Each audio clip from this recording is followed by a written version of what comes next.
Zhang Ju looked at Xia Ziwei and said, "Because of Ziwei. As soon as my uncle sent me here, her sister knew about it immediately and told her to come with me." Zhang Ju looked at Xia Ziwei and said, "Because of Ziwei. As soon as my uncle sent me here, her sister knew about it immediately and told her to come with me." Yi Emo looked at Xia Ziwei and said coldly, "Xia Ziwei, I'll give you one last chance. If you still don't speak up, then don't blame me." His business was involved here, so Yi Emo wouldn't be so easy to talk to. There was some killing intent in his words already. Xia Ziwei looked coldly at Yi Emo and said, "The reason why Zhang Feng had to marry my sister, even though she was pregnant, was because my sister has a special body. In ancient martial art terms, she has what is called a Li-Yin body." "What?" Zhang Ju looked at Xia Ziwei in disbelief. The Li-Yin body was an open secret among ancient martial arts sections. This body only ever appeared in legends. No one had truly seen a Li-Yin body before. Xia Ziwei didn't even look at Zhang Ju and continued, "Ancient martial art cultivators who dual cultivate with a woman having a Li-Yin body can reach at least the earth level, and they even have a chance of reaching great heaven state. Zhang Feng found out about my sister possessing the Li-Yin body and tried his uttermost to marry my sister. However, there was a huge problem. The woman must wholeheartedly cooperate with the man, or else it won't work. My sister had her heart set on Emo Kong already, so Zhang Feng married only my sister's body, yet not her heart. So that's how it was." Emo Kang's heart tightened.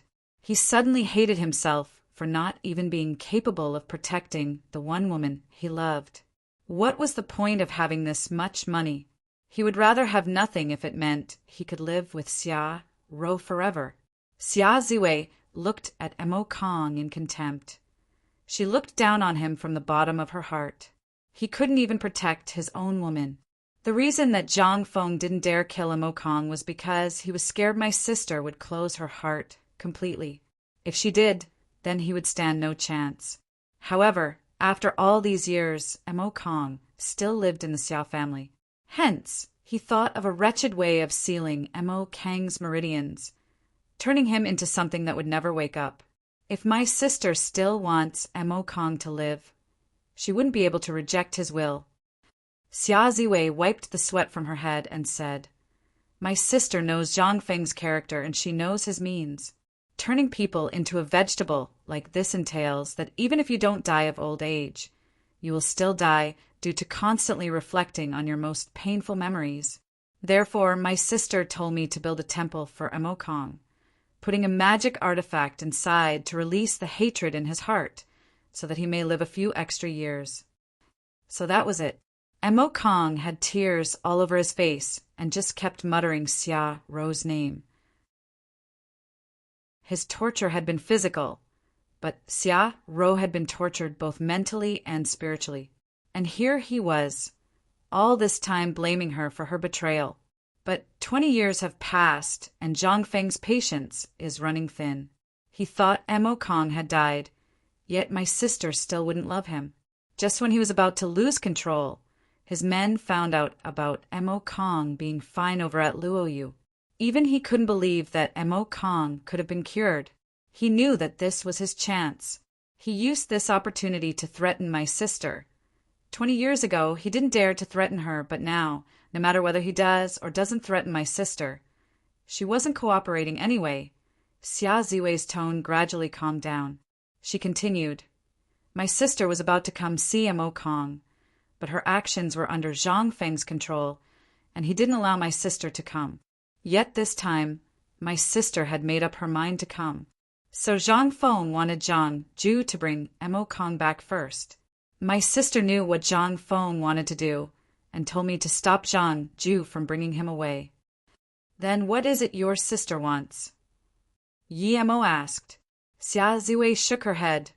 "I don't know, my sister just told me to wait here. She said she would come for sure. I'd been waiting for a few hours already.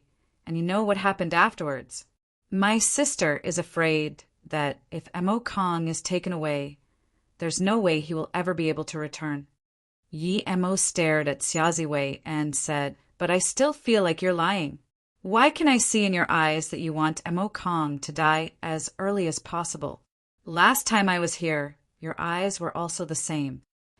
Xia Ziwei looked hatefully at Mo Kong and said, That's right, I want him to die.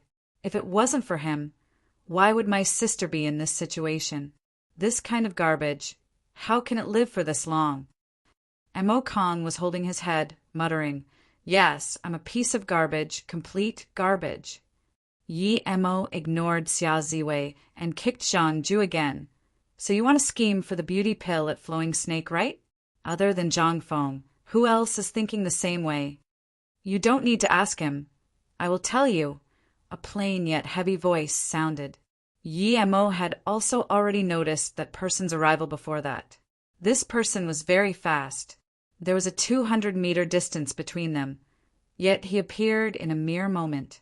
This guy was a very bulky-looking man, had some beard, a loud voice loud, and even his actions had a certain temperament to them. 3 more people arrived a bit later than him, other than a middle-aged woman. There were 2 women at the black level. Xia Ro. Mo Kong looked on dumbly at that average-looking middle-aged woman. He didn't expect her to come to look more emaciated and older than people of the same age after not seeing her for 20 years. That woman also stared at Mo Kong dumbly. Yi Mo could feel her body was shaking, yet she couldn't move at all.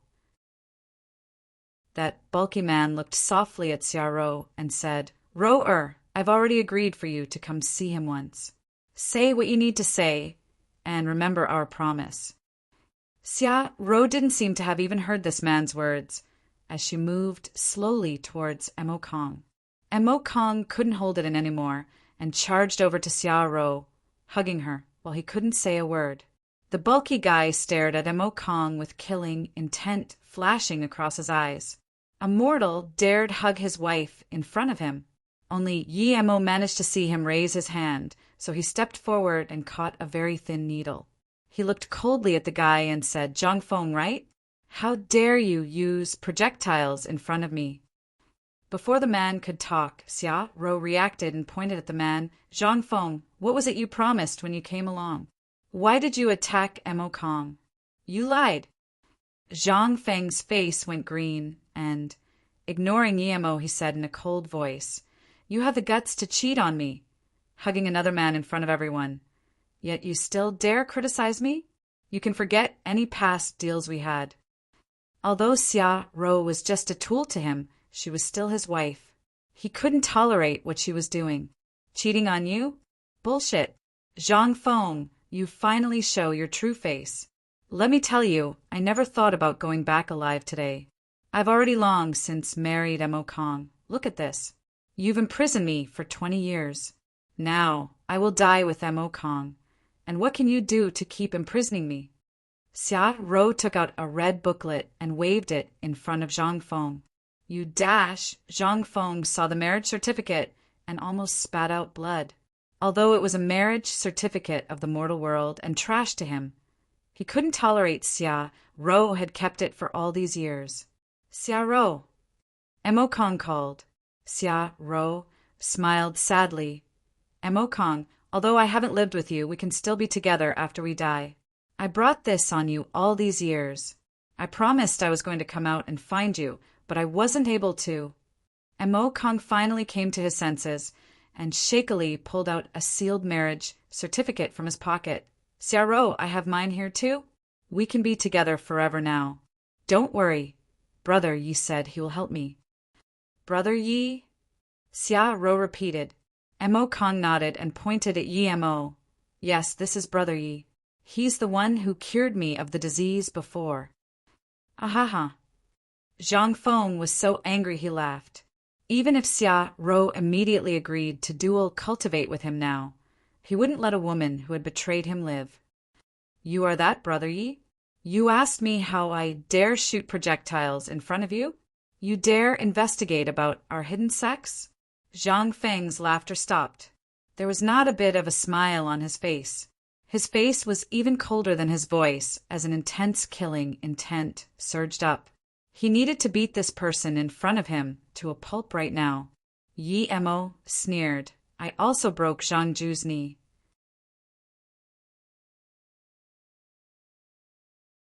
Yemo, Shliemo, whatever. Do I look like I see a Yemo? You say you're Yemo. Zhang Feng suddenly stopped his rage and looked at Yemo in shock. Yemo, Shliemo, whatever.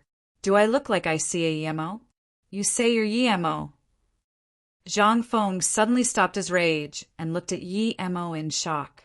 Only at this moment did he realize that this man had caught his flying needle. He knew all too well how hard it was to catch it barehanded. Moreover, when he made a surprise attack, due to his rage, he had neglected that fact. Now that Yemo said what his name was, Zhang Feng was stupefied. Plus, with the stories of Yemo circulating in the hidden sects, he suddenly felt scared. If this Yemo was the Yemo that had annihilated a couple of sects, then this would be the end of him. No, of his entire Hong martial sect. Yemo was able to make Helu's sect and Jian Song close up. It would be all too easy for him to eradicate the far inferior Hong martial sect. Zhang Feng suddenly realized that the more hidden sects went to investigate Luoyu, the less of them wanted it. This was a very eerie thing. Not to mention, considering what they had found out already, combined with Yemo's words just then, he would be a pig if he still didn't comprehend that Yemo was related to Luoyu. Zhang Feng started feeling cold sweat. He hated himself for sending a moron to investigate Luoyu, who couldn't even find out that Yemo was behind Luoyu. The people he sent out were all arrogant. Why would they care who was behind some mortal world pharmaceutical company? They just cared about the recipe. If it wasn't out of concern that other hidden sects would criticize him for breaking the rules, perhaps his men would have straight up interrogated them for the recipe. Compared to offending Yemo, Xia Rou wasn't even a problem. Might you be the Yemo Qinbei that hails from the Beijing Yi family? Zhang Feng suddenly became very respectful. He was sure that this Yemo had to be the Yemo of that Yi family. Whether it was true that he had slaughtered the elites of the two big sects or not, what mattered was that he had been able to catch his needle with his bare hands. Yemo sneered. Are you implying that if I'm not the Yemo, then you can kill all you want? Zhang Feng's bulky face immediately started to sweat. He knew that one misstep and his entire sect would be annihilated. Although he was cocky, he wasn't cocky to the point as to think of himself as an even match with Wu Dao. On top of that, Dian Song and Helu had been massacred by Yemo, yet they didn't dare make a noise. At the same time, the people from these sects who could kill him were all too many. Now that Yemo's voice had turned icy, how could he not notice that Yemo had killing intent? He quickly bowed and said, Yi Qinbei, I apologize for my intrusion. I'm willing to accept punishment. It's not only my sect that went to investigate Luoyu. Tens of other sects went as well, and there are still people there. I'm willing to provide Qianbei with intelligence as to which sects are investigating your business, and will gladly compensate for Qianbei's losses. Yemo flicked the needle in his hand. Zhang Feng didn't even have time to react before he felt the pain in his chest. He quickly knew that the needle had gone inside his body. Brother Mo, this person who stole your wife is yours to deal with now. Yemo looked at Mo Kong and Xiao, who were dumbfounded. Mo Kong knew Mo was powerful. Otherwise, he wouldn't have been able to subjugate Zhang Ju and Xiaozui. But he didn't expect Mo to be powerful to this extent. Zhang Feng was a top 3 master in Hong martial sect, but he couldn't so much as defend himself against Mo. Xiao was also at a loss. She didn't expect Mo Kong to be capable of meeting such a powerful friend. She made Zhang Feng bring her here, planning on not living another day, yet reality far exceeded her expectations. Not only would they both be able to continue living, they could do whatever they wanted to Zhang Feng. This brother Yi was too absurd. Xia Rou had been imprisoned, so she didn't know about Yemo's rampage in the hidden sections. But Zhang Ju and Xia Ziwei were completely shocked. Who was Yemo? He was the currently most discussed person in the hidden sections. All hidden sect members training in the mortal world, must avoid Yemo, had become as if a written rule of the hidden sections. This legendary being didn't originate from the hidden sections. He was just an abandoned son not that long ago. Yet today they had seen and fought with this legendary person. No, to be exact, they had just been kicked away. Beams flashed across Xia Ziwei's eyes. Firstly, she felt surprised that the famous Yemo was so young. And secondly, she felt that this was how life should be. Just an I am Yemo could make a top dog like Zhang Feng be so scared. Suddenly, Xia Ziwei no longer felt any hatred for Yi Mo. She wouldn't have the balls to demand revenge from Yi Mo even if she had 100 of them. His madness was much talked about in the hidden sections. It was rumored that he's already a great heaven master, so no one dared to irritate him. Xia Ziwei looked at Mo Kong, thinking this guy sure was lucky. He was acquainted to Yi Mo, who not only cured his illness, but also helped him catch Zhang Feng.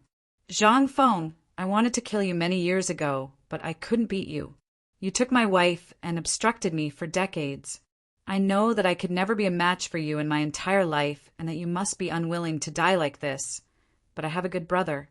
I will kill you personally today to get revenge for taking my wife. Veins were popping out of Mo Kang's forehead. Zhang Feng's wore a lifeless expression. He couldn't use a single bit of inner qi. He didn't expect he'd have to live the hero life and die here by the hands of someone who had never learned ancient martial arts. He remained unwilling, yet couldn't do anything. Yi Qianbei, we wish to work under you. The two black, level guys guarding Xia Ro understood that things were over. If they didn't pick the right timing, perhaps after Zhang Feng's death, they would be next. Yi Mo sneered, "Oh, if you want to live, then pay the price." The younger man nodded. "I'm willing to kill Zhang Feng as a sign of my loyalty." The other man quickly agreed as well. Yi Mo sneered but didn't disagree. The two hurried before Mo Kong and pulled out a sword each. Zhang Feng not only died due to Mo Kong, but even due to his own two men. After seeing them kill Zhang Feng, Yi Mo still didn't say anything, so they rushed in front of Zhang Ju and also killed him. Then they knelt before Yi Mo, waiting for his judgment. Such disloyal men. Yi Mo sneered. He wouldn't need these people's help. They could betray Zhang Feng, then they could betray him. But he could leave them to do things for him as long as they were under his control. Mo Kong didn't cultivate ancient martial arts and wasn't that fast. By the time he reacted, those two had already killed Zhang Feng, and Zhang Quebexia Ro pulled back Mo Kong, who was about to go rampant, and shook her head. Although he imprisoned me, he didn't mistreat me too much. Don't harass his body. Okay. Mo Kong listened to Xia Ro's every word. Xia Ro uttered weakly, "Brother Kong, I thought I could die with you this time, but... It was as though she felt bad for not dying. Mo Kong quickly comforted. "Xia Ro, why are you feeling bad? Brother, Yi has given me this chance. I will make things up to you. Just live with me in this mansion from now on." Xia Ro shook her head. No, she hesitated for a long time, but eventually couldn't speak up. Mo Kong said, "Don't think about it too much. We can live here, and no one will dare to do anything thanks to Brother Yi." Yi Mo didn't look at the two kneeling before him. He was also wondering, since the two have met and all the trouble has passed, why is she still like that? Did she not like the idea of living with Mo Kong? Xia Ziwei sneered. "Humph. Mo Kong, how can you still call yourself a man? My sister is worried that you won't like her after she's been living with Zhang Feng for decades. That's why she said that. Idiot." Yi Mo saw that Xia Ro's face immediately went pale, proving Xia Ziwei was right. He didn't expect Xia Ro to take it that seriously. Yi Mo came from Luoyu continent, where the women took fidelity seriously. After arriving here, he'd realized that a lot of girls didn't care. Hence, he didn't expect Xia Ro to care. Just by this trait alone, Yi Mo had a different opinion of Xia Ro. Mo Kong laughed. "As long as I can live with Xia Ro, The heavens have been good to me. To me, Xia Ro's safety is the most important. Emo Kong. Xia Ro grabbed him excitedly. The reason why she liked Emo Kong to begin with was due to his forgiving and magnanimous heart for her. Now it seemed she had been right. Emo Kong was still like that. Emo Kong. Xia Ro grabbed him excitedly. The reason why she liked Emo Kong to begin with was due to his forgiving and magnanimous heart for her. Now it seemed she had been right. Emo Kong was still like that. More than 20 years, and still he didn't marry another woman, carrying that wedding certificate with him all this time. And this was when he had misunderstood her. There might have been too much hardship between the two of them. She felt it had all been worth it. Thank you, Yi Qianbei, for saving my life. Xia Ro let go of Emo Kong and thanked Yi Emo. She couldn't call him brother like Emo Kong. She was from the hidden sects, where they really cared about generation titles. But Yi Emo didn't mind. He waved his hand and said, Sister Xia, I'm brothers with Brother Emo. Don't call me Qianbei. Yes, and Qianbei, Ziwei is my sister. She has a bad temper, but please forgive her on Emo Kang's account. Although she agreed, Xia Ro still didn't dare call Yi Emo brother. After all, this person was a great heaven-level master. Yi Emo took out a few normal treatment pills and handed them to Emo Kong, telling him to use it on Xia Ziwei. He wouldn't give something as strong as a Lotus Life pill to Xia Ziwei. Seeing Xia Ro and Emo Kong carry Xia Ziwei to the side, Yi Emo then looked at the two black-level warriors of Hong martial sect. I have 2 orders. If you guys can fulfill them, I don't mind letting you live. Qianbei, we will do whatever you want, they said respectfully. What they were afraid of was that Yi Emo wouldn't give them a chance. As long as they had a chance to live, they would be willing to eat shit. Come with me first. There were some things that Yi Emo didn't want too many people to know. Emo Kong wouldn't ask about it either. Yi Emo brought the 2 into the room and then said, Introduce yourselves first. Show me that you have value. I won't keep people without worth. The younger man quickly nodded and said, My name is Gong Yijing. I joined the Hong martial sect 11 years ago and know everything about it. I am willing to be Qianbei's spy there. Yi Emo sneered. Do you think I need a spy to annihilate the Hong martial sect? Your value isn't great. The man heard this and immediately began sweating.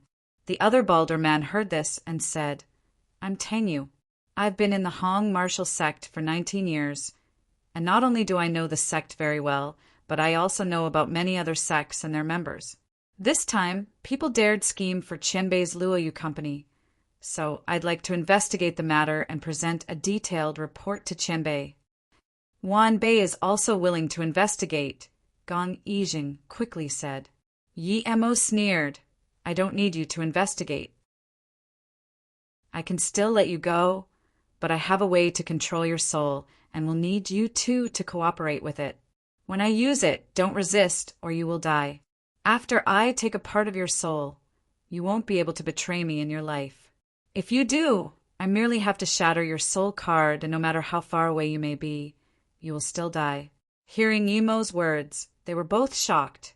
They didn't expect Yi Emo to let them off easily, but they didn't expect this to happen. Can a person's soul really be controlled? Or even have a part taken away? They had been cultivating ancient martial arts for this long, yet had never heard of such thing. This was too absurd. Seeing the two freeze on the spot, Yi Emo said in derision, Since you don't agree, then never mind. I don't want to waste energy to take your soul anyway. It did indeed use a lot of his spirit power to take the soul, and the success rate was quite low. Furthermore, you need the victim to fully cooperate with you, but even then, there is only a 50-50 success rate. If it fails, then the victim will die. Of course, Yi Emo didn't care about their lives.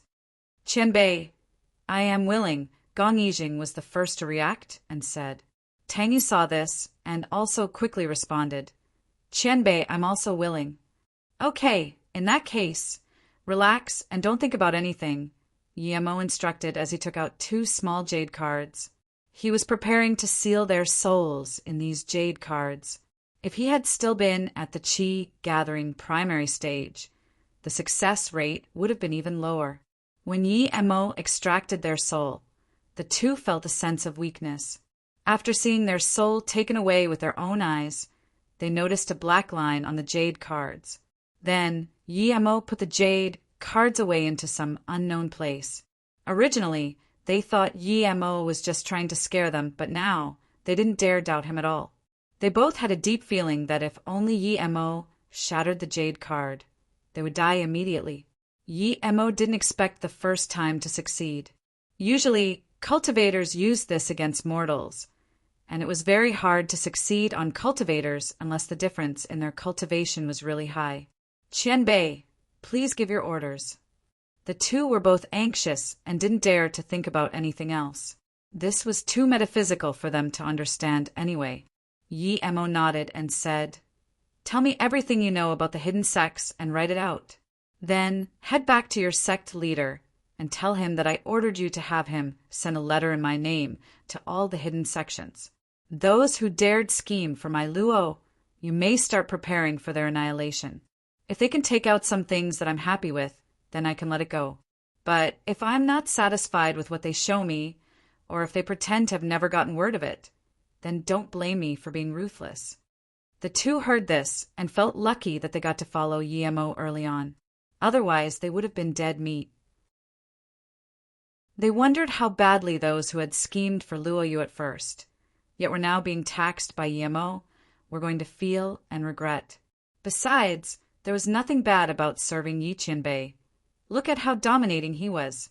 Just one word, and those hidden sects would be like obedient grandsons, gifting him stuff to make amends. Yi and Mo then said, "As long as you two handle things for me well, I won't be stingy with rewards. It isn't impossible for you two to even reach the earth level. I will go to Hong Marshall's sect in some time, so tell your sect leader not to play any games. My tolerance is limited." He whacked them with the stick first and gave them a sweet date afterwards.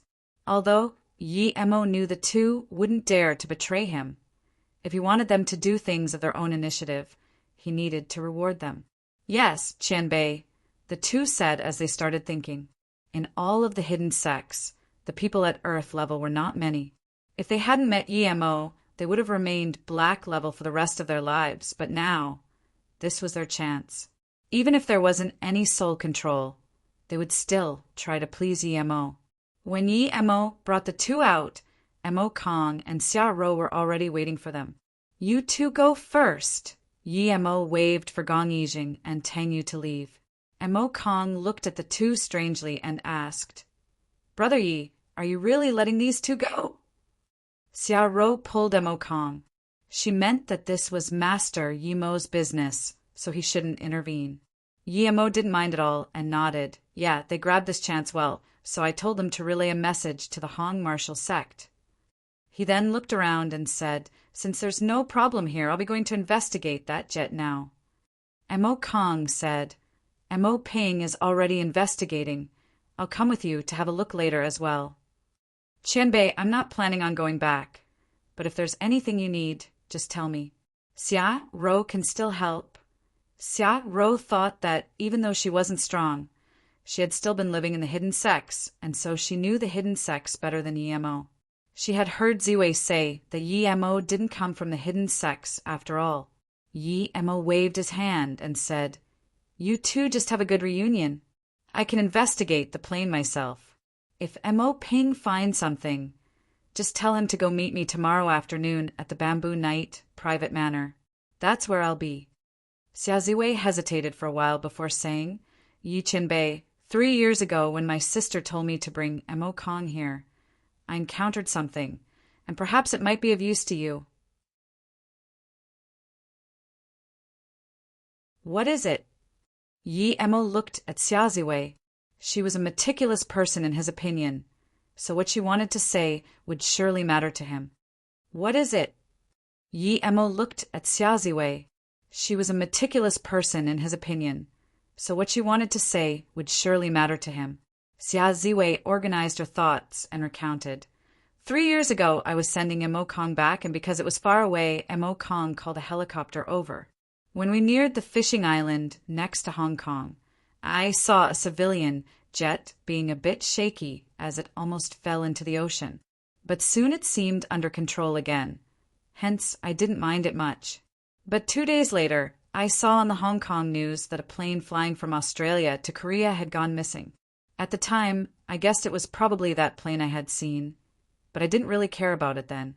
Now, when I heard Mo Kong say that a plane from Hong Kong to San Francisco had also gone missing, it made me wonder, could it be because of the same people? Xia Ziwei was also very curious. Yi Mo's wife had actually been on the missing plane. Also, Yi Mo had married a mortal woman. She wondered what this girl would be like. She could even make someone like Yi Mo, famous among all the hidden sects, fall in love with her. Hearing Xia Ziwei's words, Yi Mo frowned. These two events might actually be linked. Do you remember anything else from that time? Yi Mo asked. Xia Ziwei shook her head, not really. Yi Mo knew that for someone from the hidden sects, even if World War III were to break out, they wouldn't care about it, much less about some plane going missing. Yi Mo spoke to Mo Kong. Brother Mo, I'm going to investigate it. If Mo Ping has some news for me, then tell me. If not, never mind. Watching as Yi Mo left, Xia Ro sighed. If Mo Kong hadn't known a magical person like Yi Mo, they would have been over today. She knew all too well what Zhang Feng would have done. That Yi Mo is really that strong? Xia Ro subconsciously muttered. Xia Ziwei replied, He isn't merely strong. I was just casually kicked twice, but the rumors say that he can kill Earth levels like chickens. I also heard about the Hilu sect, which tried to rob him of his blood coral, that not only did Yi Mo kill everyone who participated, those who sought revenge on the Beijing family also all died. Out of the fear that Yi Mo would try to get revenge on them, they even sealed their sect. Mo Kong nodded and continued, At that time, brother, Yi came to this place and cured me of my disease.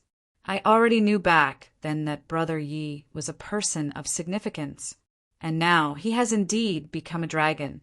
Just seeing Zhang Feng, this bastard, acting like a coward in front of him made me feel good. For the first time, Xia Ziwei agreed to Mo Kang's words. She said, His Luo Yu is very incredible too. I heard of the effects of the beauty pill. You can tell by the pill he gave out today that he's a pill master. However, the beauty pill is too short on supply. I wanted to buy a few bottles last time, but wasn't able to. Mo Kong waved his hand. Of course, brother Yi is amazing. Before his Luo Yu had even started up, I invested 200 million. All I really wanted to do was to repay him for saving my life. I gave him a small creek, yet he gave me back an ocean. Now, Mo Family Corporation is a partner of Luo Yu. If other people knew of this, they would be willing to invest even 2 billion. For the first time, Xia Ziwei didn't look at Mo Kong contemptuously. She felt that Mo Kong had a pretty keen eye for judging people.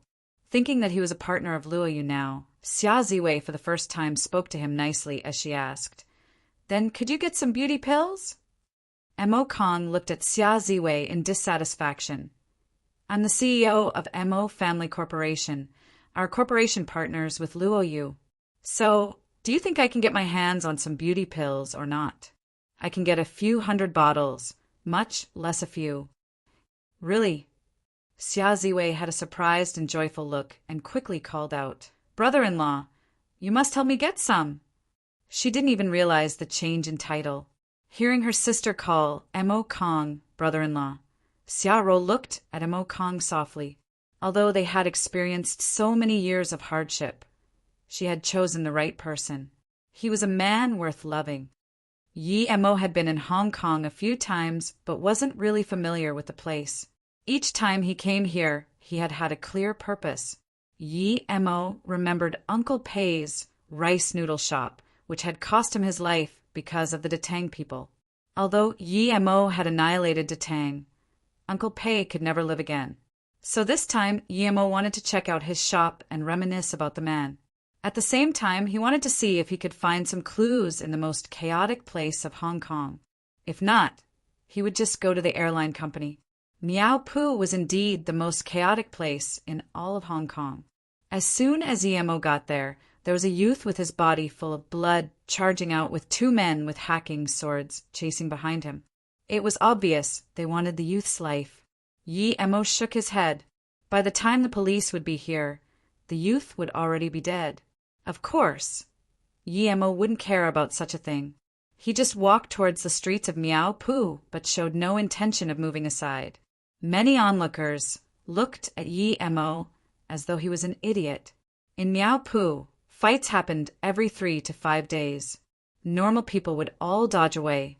It wouldn't affect you normally, but if you were an obstacle to their fight, then no matter what, there was always a chance they would get mad at you. Yi Chinbei, save me. This youth suddenly stopped in front of Yemo and bowed down asking for Yemo to save him. Yemo looked at this youth who had been hacked quite a few times and asked strangely, "Who are you? I don't seem to know you." The youth breathed and quickly said, "I'm from the Ocean Gang because I was investigating the missing plane dash." The youth couldn't finish because the two had already caught up. They came in front of Yemo and didn't say anything. They just raised their hacking swords, chopping towards the youth, while another person pulled out a triangular spear and stabbed towards the youth's back. They were going to kill him, disregarding Yemo's presence. Yemo kicked out, and the two men were kicked to the ground. They both spewed blood and couldn't move again. The reason he had been so merciless was because this youth had been investigating things for him. The youth, who was bathed in blood, looked at what happened in shock. "What's going on?" Yemo asked coldly, bringing him back to attention. The youth gasped and quickly explained, "Yi Chinbei, not too long ago, my gang leader asked me to investigate the missing plane incident and the passengers on it. All of our gang members moved out. I happened to hear these two talk about a missing passenger on the plane in a park, and after noticing them, I followed the two to a private mansion. I was caught then, and they started hunting me." Yemo stopped the youth from talking, hoisted the two men from the ground, and said, "Call a taxi and take me to that old mansion." "Yes." The youth immediately stopped a taxi. Although the young man was covered in blood, the taxi still stopped and seemed to know that if he didn't, the consequences would be very serious. Yemo flung the two inside and ordered the youth, "Continue." The youth told the taxi driver the address and continued, "As soon as I got there, I heard a couple of Japanese talking. Just as I was about to show my head, I was caught. They started to hunt me, but luckily I was trained in athletics. Otherwise, I would have been caught up by these two bastards. My gang leader had showed me Yi Qianbei's picture, so that's why I recognized you. Thank you for saving my life." Yemo nodded and understood. Using the gangs was much more efficient than the government. How many people were involved in gangs? Even those who had a proper job were secretly in triads. With an order like that, it was like ordering the entirety of Hong Kong. This was different to some government search notice. Even if some civilians did know a couple of clues, they might not dare say it, but those in triads didn't really care. This wounded youth had been lucky and happened to hear the right news. It wasn't that far away, and soon they had arrived. Yemo took out a recovery pill for the youth and went on to hold the two men in his hands as he walked to the old mansion. As soon as Yemo entered the mansion, he knew it was empty. "When you came here before, were there a lot of people?" Yemo dumped the two men to the side and asked. The youth replied, "I saw 4 men at the time, including these two." "4? So there are at least 2 who ran away." Yemo kicked the 2 awake and was ready to interrogate. The 2 said something, but it was in Japanese. Yemo couldn't understand it. Seeing Yemo frown, the youth immediately said, "Yi Chinbei, I'll find someone who can understand them so that you can ask questions." Yemo nodded, but still said, "No need. Just get someone to drive over and bring the two to West Sand. Then you may find someone who can understand them. I'll follow soon." "Yes, rest assured, Yi Qinbei." "I, Wang Xiaoxi, promised to finish the job," the youth said in excitement. Hearing that it was a personal order by Yi Qinbei, the Ocean Gang's car came very fast. Wang Xiaoxi and another youth carried the two men into the car and went to the Bamboo Night private manor. After the two left, Yi Mo went inside the mansion himself. This old-styled mansion wasn't common in modern-day Hong Kong anymore. It had a few rooms and was very tidy. Yi Mo walked around and saw nothing suspicious. After searching a few rooms, though, he found a small black sun symbol in a very hidden place. Other than that, he found nothing. Yi Mo scanned his spirit sense into the ground and quickly found an underground bunker. There seemed to be a lot of things in there that hadn't been taken away. Just as Yi Mo wanted to go in, his spirit sense revealed some timed bombs at the corners of the bunker. There were just a few seconds left before explosion. Although this ordinary kind of bomb couldn't take Yi Mo's life, it wasn't a simple matter being blasted by bombs all around him. He might get hurt. The moment he saw the bomb, Yi Mo quickly charged out of the old mansion. Rumble. As soon as Yi Mo came out, the old house went up in flames. Yi Mo's face looked bad. He suddenly realized he had made a mistake. He had underestimated this entire thing. What Wang Xiaoxi had discovered wasn't some minor hideout, yet they just didn't care. These people were resolute enough to immediately retreat and blow up the mansion. What did this mean? This meant that these people knew he had rescued Wang Xiaoxi and was coming back. As soon as Yi Mo understood this much, he knew things were bad. Wang Xiaoxi was in danger. The two Japanese guys he was bringing along were probably in fact two-time bombs as well. Yi Mo quickly turned invisible, speeding on his flying sword towards Western Sand. Not too far away, Yi Mo noticed Wang Xiaoxi's car and felt a little relieved. Just when he was about to stop Wang Xiaoxi's car, he sensed some danger. Immediately scanning his spirit sense out, he found that 100 meters away, there was a car following closely behind them. More importantly, the person sitting in the front had an RPG aimed at Wang Xiaoxi's car. These people were crazy. They actually dared use rocket launchers in civilian places. "Shoot it quick. The HQ is gone already." There were 3 men in the car. The one talking was the middle-aged man sitting in the back, also speaking in Japanese. "Yes. Arg dash." This man just spoke one word before sinking down. At this moment, the two realized that there was one extra person in the car. No one had seen when he'd gotten in. "Who are you? When did you get in?" The middle-aged man stared at Yi Mo in shock. Yi Mo rejoiced. Someone who understood Chinese.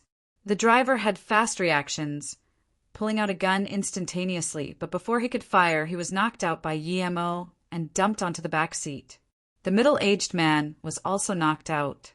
Soon, the car changed directions and stopped at a construction site. Yi Mo stopped the car and dragged the 3 men out. At this moment, he realized that the middle-aged man had a black sun tattoo on his neck. 2 out of the 3 understood Chinese. Under Yi Mo's interrogation, they revealed everything. The 3 were all Japanese and had been sent from a very large organization in Japan, the Black Sun Empire. Their goal was to find out the whereabouts of all great scientists. Yi Mo finally knew why the plane had gone missing.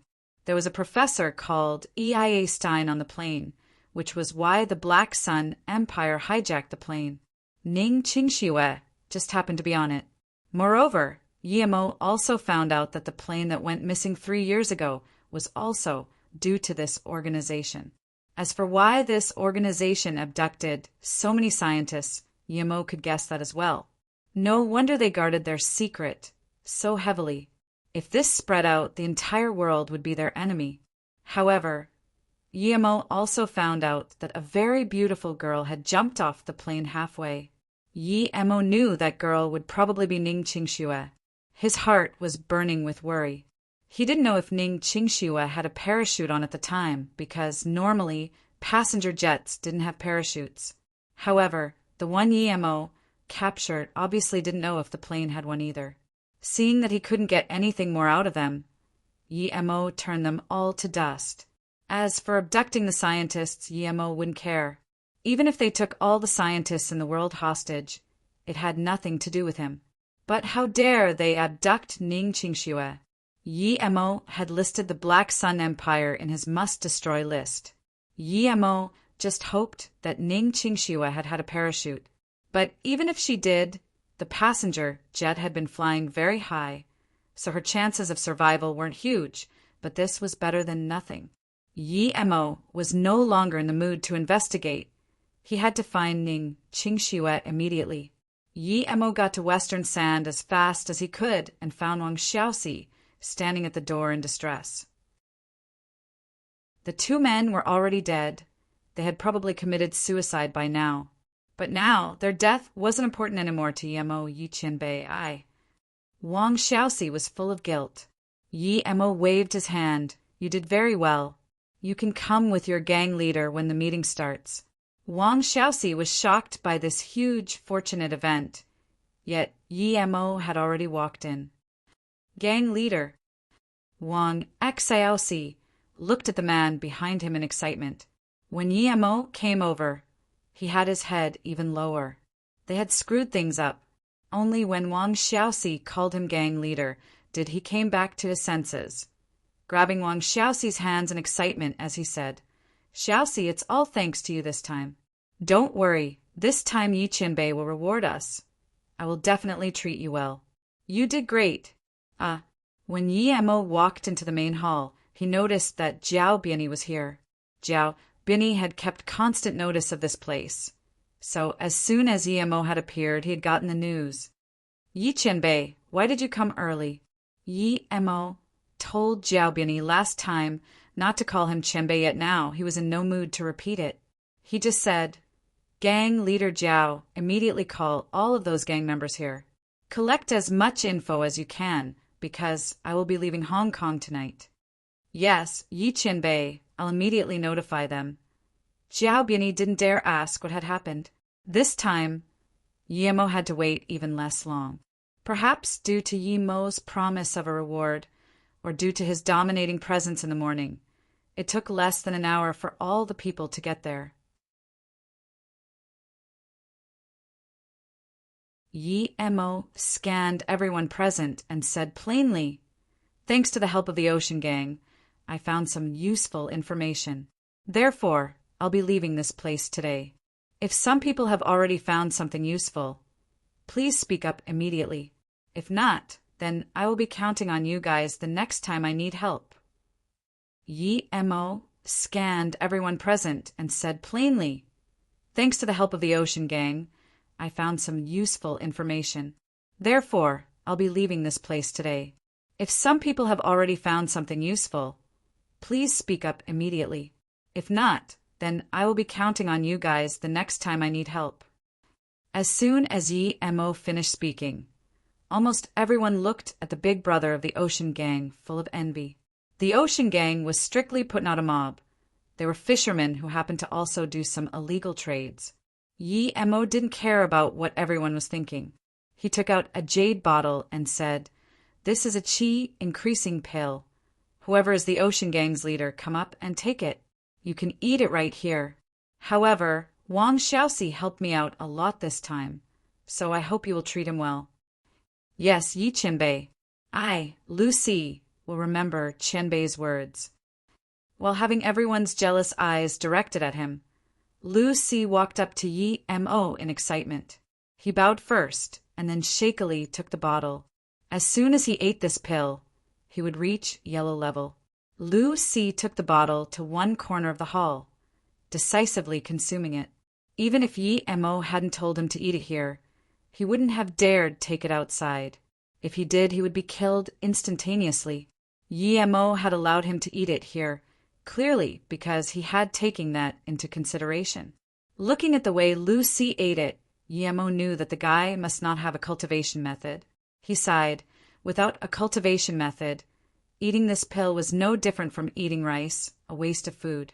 He wouldn't even be able to absorb the pill without a cultivation method. How could he turn the pill's power into his own? Yi Emo walked over and patted Lu Si on the head, helping him digest the power. When all the pill's potency had turned into inner qi, he went back up. Yi Qianbei, I also found out some things. These are my results. Please have a look, Qianbei. A woman walked up this time. Yi Emo knew this woman. When he came here last time, other than Jiao Bianyi, this woman was the first to subdue to him. Yi Emo remembered. She was called Su Yuehua and had the nickname of Black Widow. This time, too, she was wearing black clothes.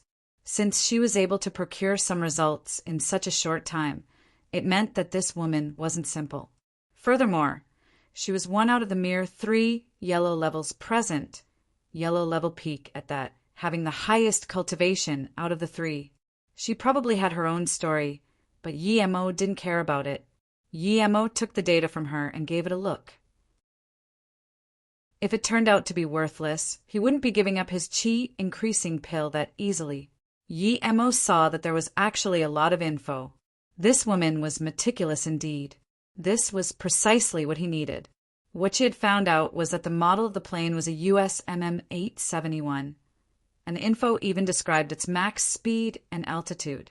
This model had an escape cockpit which could be opened and came with a parachute. Yi Emo felt relieved. This was what he wanted indeed. But this wasn't even all. She had gotten a hold of the names of almost all the passengers on board. Ning Qingshue's name was among it. Other than this, it also noted that there had been at least 4 people who worked for Yuan Bay Corporation on the plane.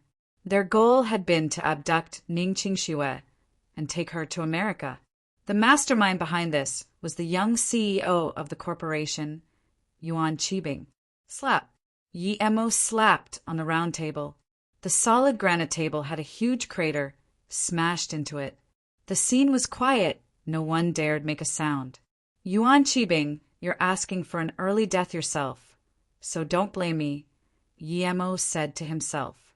From Su Yuehua's investigation, it seemed that even if nothing had happened to Ning Qingxue on the plane, she would have been abducted by Yuan Qibing. Yi Emo looked at Su Yuehua. You did very well, being able to find so much useful intel in a mere few hours. If you had had more time, perhaps you would have found out even more. Thank you for your compliment, Qianbei. This is simply what Wanbei should do. Su Yuehua quickly stood up. Yi Emo nodded. Su Yuehua wasn't old. She was at most in her 30s and having been able to reach yellow level middle stage. This meant that her talent was quite good. Her origins weren't simple either.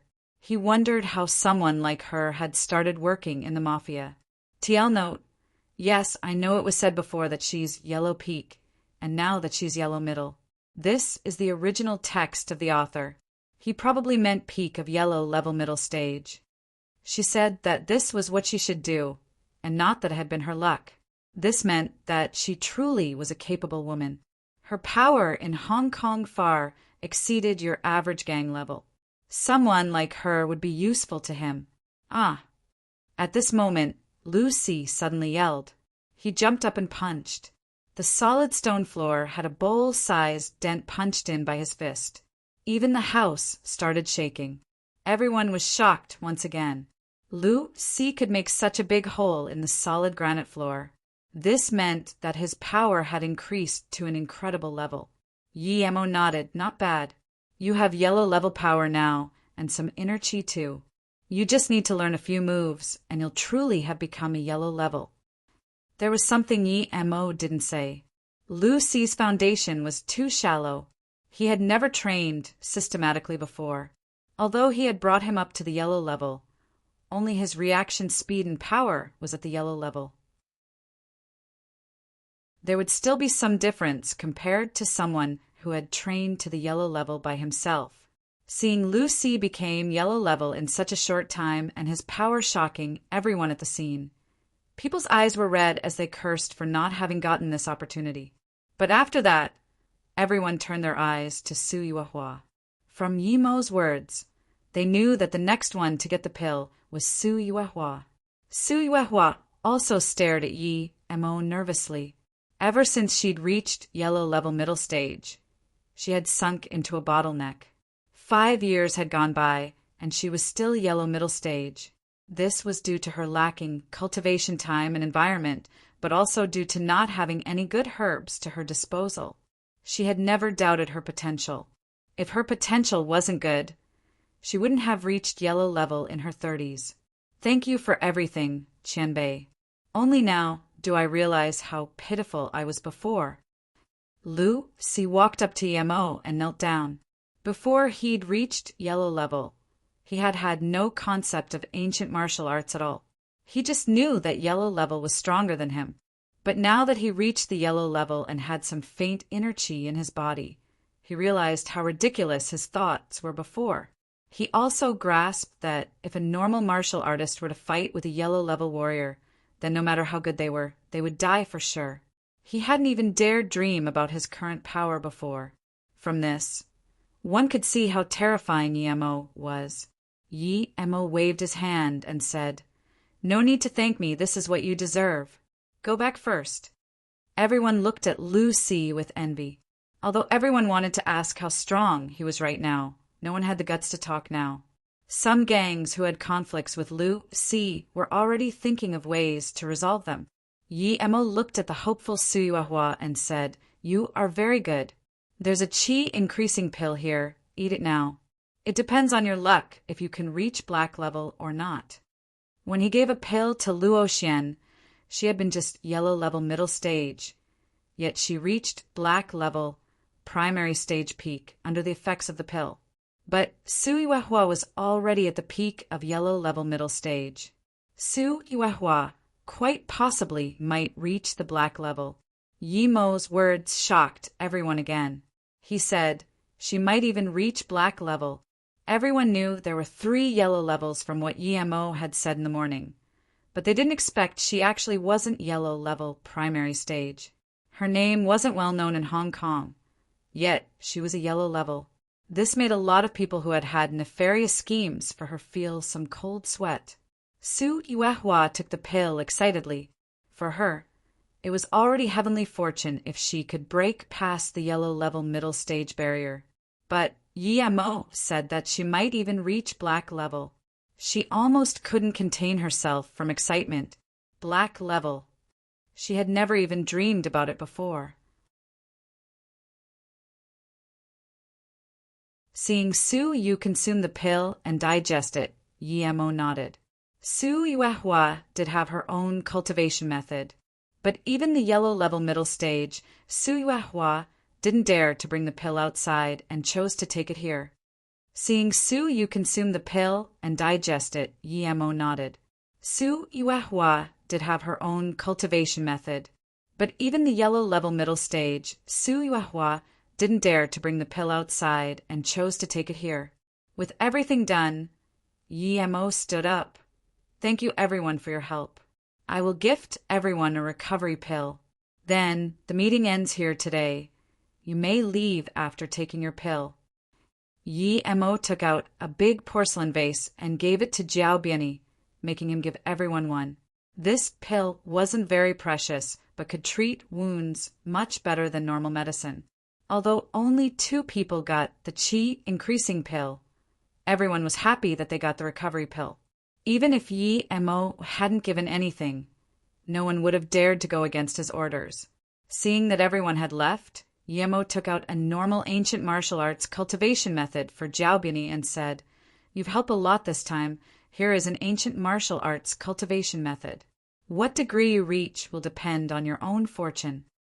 If Yi Mo had taken out something else, he might have been polite and tried to reject it, but an ancient martial arts cultivation method? This was something even the great families of China might not have. How could he reject that? Although it was useless to Yi Mo, it was worth more than millions to Jiao Biani. Jiao Biani took it excitedly and swore loyalty to Yi Mo. Yi Mo waved his hand. He didn't even take Jiao Biani's words to heart. Jiao Biani was afraid because he could kill him in an instant. If his power were weaker than his, Jiao Biani might just kill him immediately. The reason he gave everyone a pill and Zhao Biani a cultivation method was because he might need their help in the future. He couldn't just come when he needed help and leave when he didn't.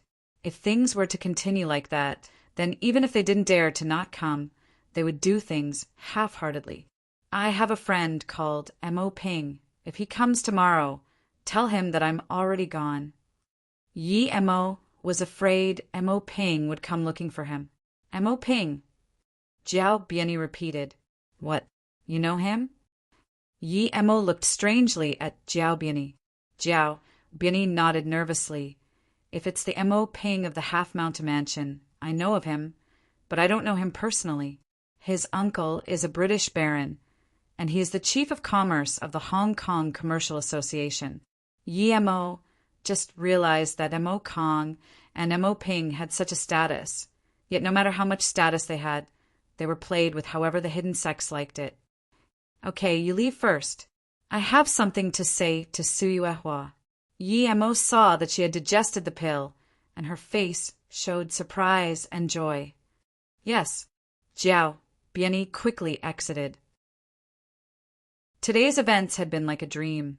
Even now, he didn't dare to believe that he had acquired an ancient martial arts cultivation method.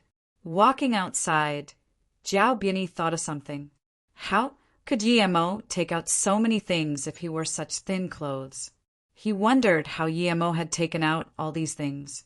Thinking about this, Zhao Biani shivered and quickly stopped his thoughts. Yi Mo studied Su Yuehua and felt disappointed.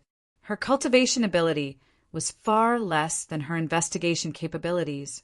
Su Yuehua had only reached half-step black level. Still, she couldn't be blamed. This was due to her potential and cultivation method. Luo Xian came from the inner hidden sections. Her cultivation method must be the top of the top. Also, not everyone could become a core member of the inner hidden sex like her. So since she could, it meant her talent was first grade. If it wasn't due to Ning Qingxue, Yi Mo wouldn't take out the precious qi increasing pill. Although those little more than 10 pills were useless to him, he still had a lot of people working for him. Su Yuehua walked in front of Yi Mo with joy, bowed, and said, "Thank you for your pill, Qianbei. I didn't expect to benefit so much." Compared to Yi Mo's thoughts, she was very satisfied. Not only had she reached the tertiary stage of the yellow level, she went past the peak stage and reached half-step black level. Yi Mo nodded and said, "Although you didn't reach black level now, you can in a few years of hard work."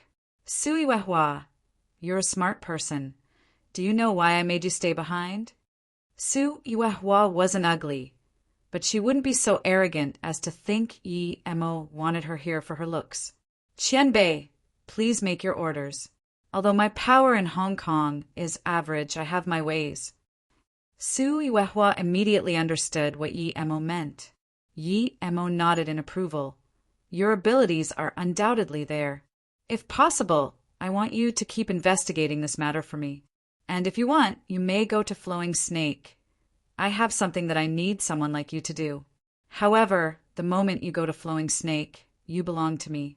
"Of course, this all depends on what you want. I won't force you, don't worry. If you do agree to go to Flowing Snake, then go there after you finish your investigation. If not, then just give your investigation results to Zhao Biani. You don't need to reply to me now. You can think it over first." "Flowing Snake," Su Yuehua exclaimed. That was Luo Yu's territory. She quickly understood, though, she was really stupid. If Luo Yu didn't belong to Yi Qianbei, how would Fei Yu have been able to get the spot? Furthermore, Yi Mo taking out that many pills had to mean that he was a pill master. Indeed, Yi Mo confirmed, "Luo Yu is my asset, but you probably figured that out already." Yi Mo thought that if Su Yuehua were to join Luo Yu, they wouldn't have people investigating them yet know nothing about it anymore. Neither Su Ping nor Fang Nen could be intelligence officers. They lacked the brains and a kind of meticulous thinking. Su Yuehua could fulfill this job, and more importantly, if she joined Luo Yu, Yemo planned for her to investigate North Sand. He wanted to annihilate them, but he didn't know much about them. After Suihua left, Yemo called Yumiaodan. Sister Yu, use all means at your disposal to bring down Yuan Bay Corporation. As for the Yuan family people, I will go for their throats after I come back. Okay. Even without Yemo making this call, Yumiaodan was planning to do just that. How dare that Yuan cheating scheme for Ning Qingxue? Is Yiling still all right? Yemo asked. Yumiaodan immediately replied, she's very busy studying pill concoction with Eru. Yemo afterwards made some simple arrangements with Jiaobiani and left searching along the flight route. At this moment, in another mansion, 4 men sat closely negotiating. The 4 of them had a name. The Hong Kong 4 strange looks, however, people only dare whisper this name, because those who've said it in front of them have been killed. The 4 were all brothers and were the cruelest out of the entire Hong Kong mafia. Even the police felt fear for the 4. Although they were brothers, they didn't look like each other at all.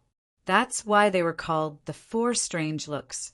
The tallest man was the big brother, called Fu Yujin. He was yellow level. The long-haired man sitting on the ground was Fu Yuin, the second brother. The shortest was third brother Fu Yuzan. The youngest was the fastest and whitest. He was Fu Yuhai. The 4 brothers were pirates and had found an ancient martial arts cultivation method in a tomb. The tomb had almost killed them, though, so they hadn't ventured in any further, just leaving with the book. With this cultivation method, the big brother reached yellow level middle stage. But second, third, as well as fourth brother were only almost nearing yellow level. Because of their talent, they were stuck. They knew there were good things in that tomb, but even though they liked adventuring, they weren't stupid. They knew they would die for sure if they went in. So the 4 had arranged to go in again once they all reached yellow level. But due to the other 3 being unable to reach yellow level, and because they were living well in Hong Kong, they dumped that aside. But then today, Yemo said that he had a pill for reaching the yellow level.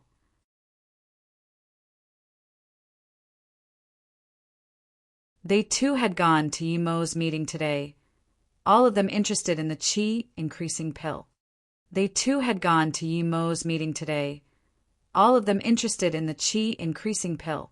If it was just some average thingy, then they would fear Yemo's power and not dare take any risks, but the qi increasing pill had sent them into a frenzy. Even an idiot like Lu Si, who had no cultivation method, could get a pill. How could elite people like them not get one? One could imagine that if the 4 of them got the qi increasing pill and all became yellow level, with there being a possibility of Fu Yujin reaching black level, they would then be able to dominate the world. But the problem was Yemo's name was too great, and so was his power that they witnessed.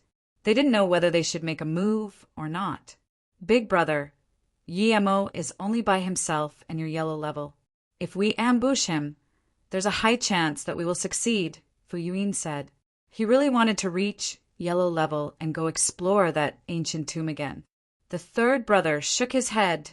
Second brother, big brother is right to hesitate. We saw for ourselves today, although he's a little weaker than us, that Li Baoya was not bad, yet Yemo killed him so easily. And that fireball is very strange too. Fu Yujin nodded. Third brother is right. If Yemo was really that easy to attack, that old fox Jiaobini wouldn't be so easy to talk to. His subordinate Peng Yang is no worse than me. Why doesn't he attack then? Peng Yang fought with Yemo last time, and he was no match for him at all. Furthermore, do you think Earth Fiend is that easy to annihilate? I don't need to explain to you the terror of Earth Fiend. Yet they were actually annihilated by Yemo. He's too horrific. If the pill was in anyone else's hands, I would charge up without a doubt. But this Yemo, he's too strong. Fu Yujin shook his head. The fat brother stood up now. He was the 4th brother and the most cunning one out of the 4. The reason they could have their current status today was heavily related to his work. Fu Yuhai shook his head. Let's not talk about who is right or wrong. The use of the qi increasing pill is too great for us. If we have it, then even if we go against the legendary hidden sects, we still might not have to be afraid. And this thing isn't something we can buy with money. Fu Eugene looked strangely at Fu Yuhai and asked, "You're saying we should attack?" Fu Yuhai nodded. "I support attacking. The only reason why we are where we are now is because we obtained that ancient martial arts cultivation method.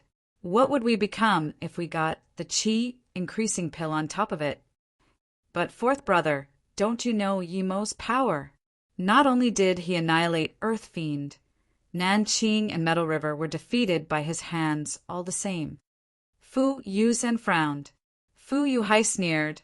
"Of course we will attack, but the key is how we're going to attack. If he's really that powerful, Nanqing would be long dead and not remain the local overlord of Sinai.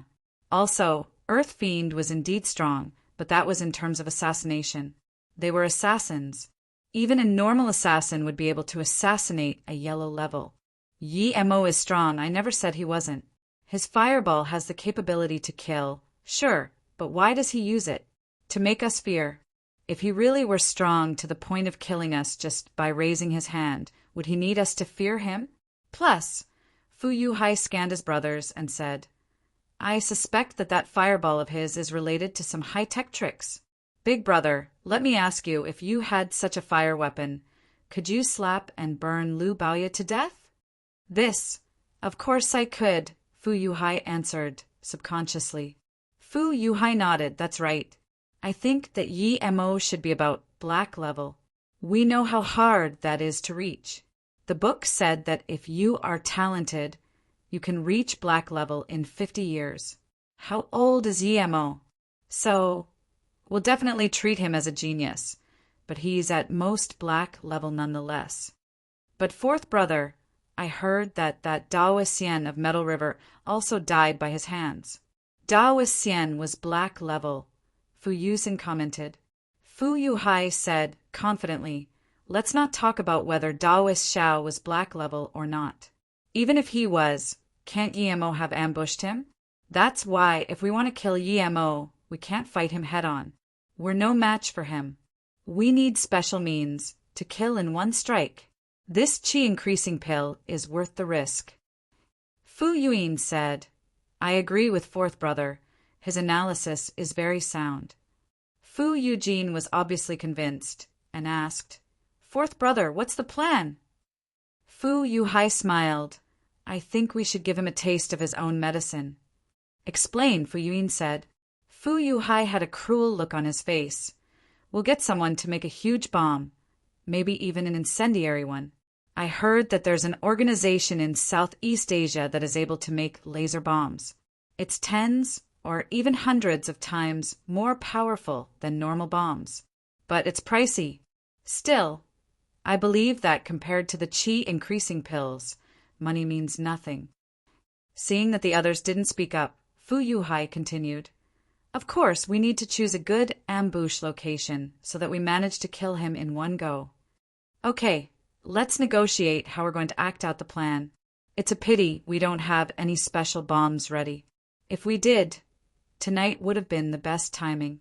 Yi Mo sent us away, but he kept that sexy Black Widow. Perhaps they're doing it. I really didn't expect her to be a yellow level warrior. What a shame, if only I could have a go on her." Fu Yuin commented in disappointment.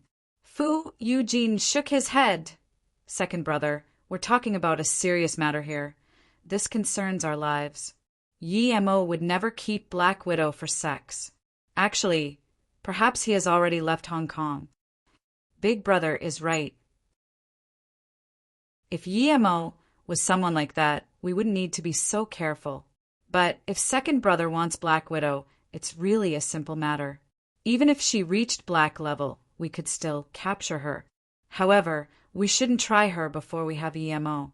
I think the reason Yi Mo kept her was due to her intelligence gathering abilities," Fu Yuhai warned. Fu Yuin laughed awkwardly. It was just a joke. Su Yuehua was also being hesitant. She was considering whether she should follow Yi Mo or not. Yi Mo had stated very clearly that he wanted her to work for him. Su Yuehua believed that even if she disagreed, Yemo wouldn't go back on his words and trouble her. But she had her own hardships, too. No one knew that she actually originated from an annihilated hidden family. Only she had escaped the massacre of her family. Her father had given her an ancient martial arts cultivation method, and it took her almost 20 years to stumble to the yellow level middle stage. She knew that, with that kind of progress, she would never be able to get revenge in her entire life. She thought that since Yemo had formed such a big company, had connected with Hong Kong's high-profile people, and had even annihilated Earthfiend, this meant that he had great ambition. If she were to get involved in it, she would be affected for sure. She was used to her current life. Although she had no hope of getting revenge, she felt that her current life was peaceful. Even though she was in the mafia society, she never really went to fight and kill. She was doing proper business, which didn't mean that she didn't come into contact with the mobs. The reason why she was called Black Widow was because a medium-sized gang had wanted to take her in and seize all of her business. During the ensuing conflict, she annihilated the entire gang. Just like that, her name got big. That's why no one in the underground world dared do anything to her. She considered life to be better than before, but she understood that if she didn't follow Yemo, her life would be just that. There would be no progress. She gave it a lot of thought and in the end decided to have a look and see whether Yemo was the ambitious person she thought he was. As soon as she came back to her hotel, though, it turned out that there was already someone waiting there for her.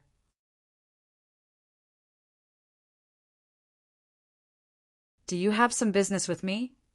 Su Yuehua noticed that the person who was waiting for her was Lu Si, the gang leader of the Ocean Gang. Such a minor gang wasn't worthy of Su Yuehua's consideration, though. "Do you have some business with me?" Su Yuehua noticed that the person who was waiting for her was Lu Si, the gang leader of the Ocean Gang. Such a minor gang wasn't worthy of Su Yuehua's consideration, though. Lu Si knew his own status and knew that he amounted to nothing in her eyes. Seeing Su Yuehua, he stood up and said respectfully, "Big Sister Su, I came to serve you." Su Yuehua looked at Lu Si confusedly. "You want to follow me?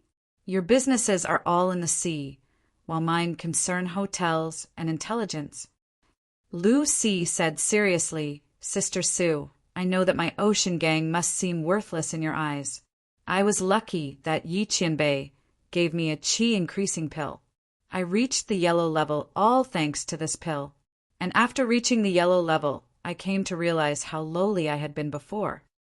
Su Yuehua seemed to have understood where he was going with this. She sat down and told Lu Si to sit down first too. After sitting down, Lu Si continued, "I know fully well that my meager abilities are worth nothing to Yi Qianbei, but it's different for Sister Su. Yi Qianbei wants to keep Sister Su due to Sister Su's capabilities. So I think if I follow Sister Su, then if Sister Su follows Yi Qianbei, I can benefit a little too." Su Yuehua started looking at Lu Si properly for the first time. No wonder her father had told her to never underestimate anyone. Lu Si didn't have great fame and was just a small boss in the Hong Kong mob world. Yet he could see that far ahead, imagining why Yi Qianbei would keep her. He wanted to progress higher, which meant following Yemo. But he knew that Yemo didn't need him, so he came to her instead. This person was quite cunning. Although the Ocean Gang was a small gang, it was still a fat piece of meat. Also, he had managed to survive in between all those big gangs, which proved that he wasn't that simple. "You're very smart," Su Yuehua applauded. She finally comprehended that she wasn't the only smart person around. She had still been thinking about whether or not to join Yemo. Yet some people were already trying all they could in order to follow Yemo. "Thank you for your compliment, Sister Su.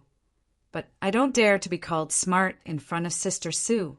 I am loyal, though, so if Sister Su is willing to accept me, I swear that I will manage affairs wholeheartedly for Sister Su," Lu Si promised solemnly. Su Yuehua smiled and stood up. "Gang leader Lu, go back for now. If one day I really do end up following Yi Qianbei, I will notify you." Lu Si rejoiced and stood up. Before he left, he hesitated as to whether or not he should voice his conjecture. "Is there something else?" Su Yuehua had noticed it. Seeing her ask, Lu Si seemed to have made up his mind and said, "Yes, Sister Su."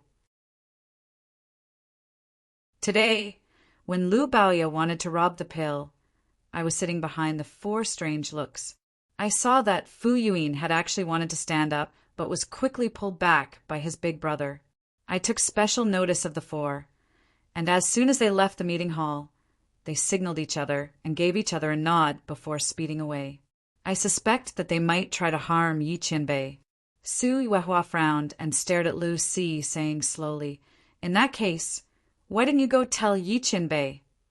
Lu Si said awkwardly, "I'm afraid that Yi Qianbei might think I'm intentionally trying to get close to him. Also, I had been sitting behind the 4 strange looks. Hence, if I went to tell Yi Qianbei, this might reach their ears. My ocean gang is but a small gang. They would destroy us easily. But you're yellow level now. Why are you afraid of a mere 4 strange looks? Besides, aren't you afraid that I will expose you?" Su Yuehua said suspiciously. Lu Si said carefully, "The 4 strange looks can make even gang leader Jiao feel threatened. There's no way they're that simple. And even if I myself am not afraid, my men are ordinary people. They could be easily killed by them. As for exposing me, Sister Su wouldn't expose me for this. If I didn't trust Sister Su's integrity, I wouldn't have come today." Su Yuehua nodded. "Okay, I got it. I will take note of this. Go back first. When I need you, I will notify you." Lu Si left the hotel happily. He knew that since Su Yuehua had said this much, it meant that if she were to follow Yi Mo, she would definitely take him with her. Before Lu Si had experienced the power of yellow level, he didn't think much of it. But now that he was yellow level himself and had realized its power, he desired more of that power. Su Yuehua had indeed refreshed her outlook on Lu Si. He had a brain and wasn't impulsive. Regardless of whether what he had seen was correct or not, she was planning to investigate it. The pill Yi Mo had given her far exceeded what she had done for him. She could handle such things easily, so why not? Moreover, other people might fear the 4 strange looks, but she didn't. The moment Ning Qingxue jumped off the plane, she knew she would still die. A strong sense of suffocation came upon her. She felt a strange air current about to wash her away and a huge pressure almost crushing her. She couldn't even breathe. In a short moment, she started to hallucinate. This was completely different from the sky diving she had trained. And this was when the plane had descended to less than 10 kilometers above Earth. If it were higher than 15 kilometers, she would have gotten ripped apart. It seemed like the parachute wasn't opening for a century. Ning Qingshue's brain was chaotic. She was suffocating and about to be ripped apart. Yet, at this moment, the necklace on her chest emitted a white light that protected her. This time, Ning Qingxue saw it clearly. The white light was faint, but seemed like it could last a long time. That pressure and cold was gone, but she could still barely breathe. Was she going to die of suffocation? Just when she was feeling extremely suffocated, a faint qi flow went up to her brain, making her clear up again. What was this? Ning Qingxue remembered the cultivation method Tang Beiwei had taught her. The first meridian cycle Tang Beiwei had taught her went the same way as this qi flow had gone. Ning Qingxue rejoiced. Had she really once learned this cultivation method? Had Yi Mo really taught her this before? Still, that qi flow had been very weak. So without a second thought, Ning Qingxue started to complete the meridian cycle Tang Beiwei had taught her. At a few thousand meters above the ground, the parachute opened by itself. But Ning Qingxue was still sunk deep into completing the meridian cycle. She didn't even feel the parachute open. After a long time, Ning Qingxue felt a piercing coldness on her skin as she woke up. She hadn't died. She had landed on the boundless ocean. Ning Qingxue immediately realized that she had landed in the Pacific Ocean. But if she wasn't going to be able to find land, she would eventually still die nonetheless. Ning Qingxue unbuckled the parachute and then remembered there should have been an emergency flotation hoop in the cockpit. But she hadn't considered that much at the time and hadn't taken it out. In her bag, other than some food, there was only some fire-starting equipment and medicine. Ning Qingxue shivered. Even if she didn't drown, she would be frozen to death or eaten by sharks. Ning Qingxue held on to the bag tightly. She couldn't throw this away. If she did, then she wouldn't live even if she did find land. The frigidness was permeating deeply into her bones. Ning Qingxue subconsciously started to run the meridian cycle again. She felt strange about it. As long as she cultivated, that coldness would go away. She even felt a little bit warm. Time passed slowly, and when Ning Qingxue woke up again, it was already night. In front of her, there was a white glacier reflecting the moonlight. Ning Qingxue rejoiced and started swimming towards it. She felt lucky that she still had so much stamina after such a long time. However, she was quite hungry. When she came to this glacier, Ning Qingxue started feeling cold again. The wind blew as she cowered into a crevice within the icy mountain. The freezing temperature forced her to keep up the cultivating. She opened up a can and ate it all the while continuing with her cultivation. She knew that the moment she stopped, she would freeze. Currently, Ning Qingxue started to believe more and more that she had practiced the cultivation method Tang Beiwei taught her before. She understood a lot of the directions of the meridian cycle and completed it as if by habit.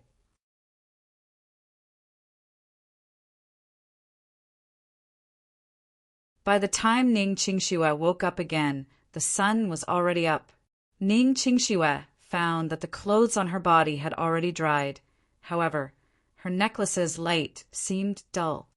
By the time Ning Qingxue woke up again, the sun was already up. Ning Qingxue found that the clothes on her body had already dried. However, her necklace's light seemed dull. Ning Qingxue took it out and looked at it worriedly. When she saw the protection of the necklace, she felt an emotional attachment to it. It was like her friend, sacrificing its lustrous appearance to protect her. Was it really just as Mumei had said the last time? Had this necklace also protected her in danger? Did the necklace turn dull last time as well? And as time went by, it recovered its sheen? Putting the necklace down, Ning Qingxue investigated the situation her own body was in. There seemed to be some extra power in her dantian. She could use the power inside of it however she liked. Was this the qi Tang Beiwei had spoken of? Or the qi of ancient martial arts?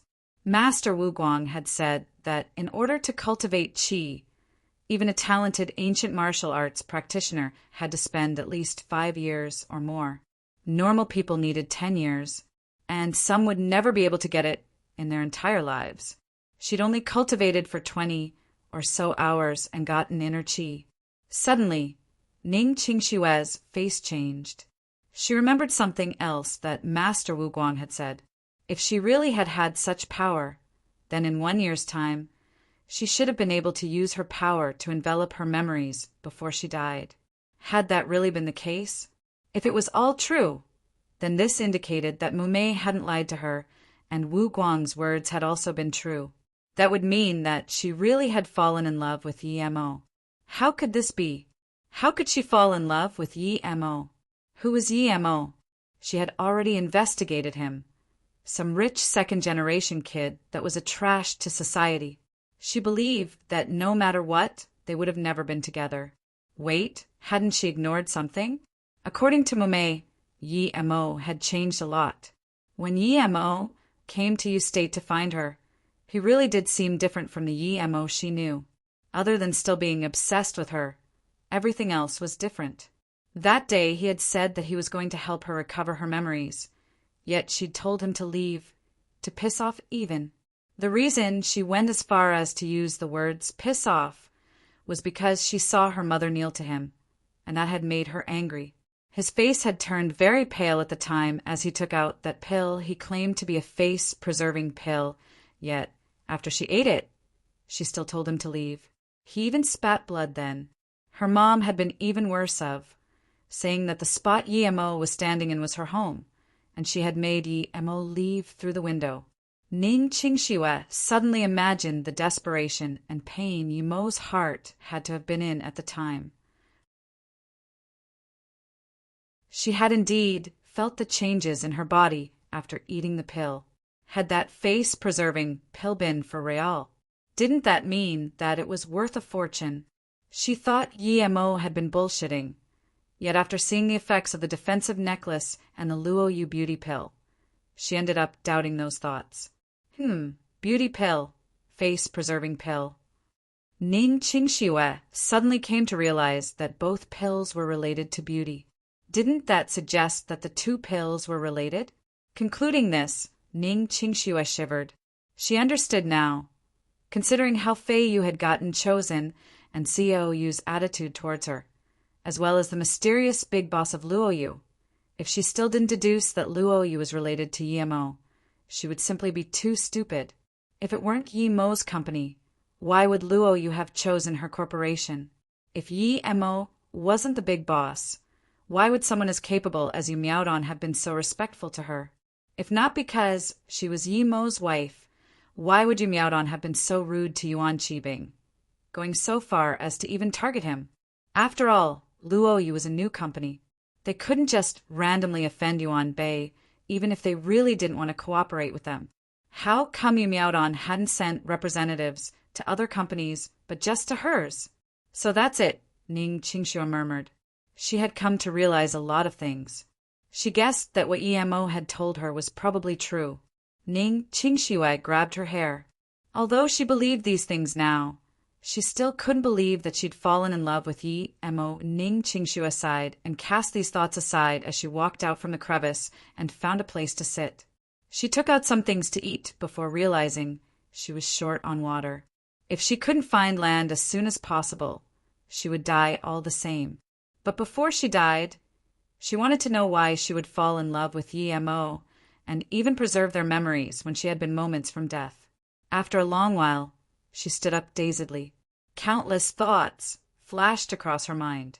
She wondered how her parents were. They must be really worried. Ning Qingxue sat there for a whole morning. Then Ning Qingxue decided that she needed to find land and couldn't just be wasting time here. The sun was covered by clouds, with the temperature getting colder again. Ning Qingxue looked around.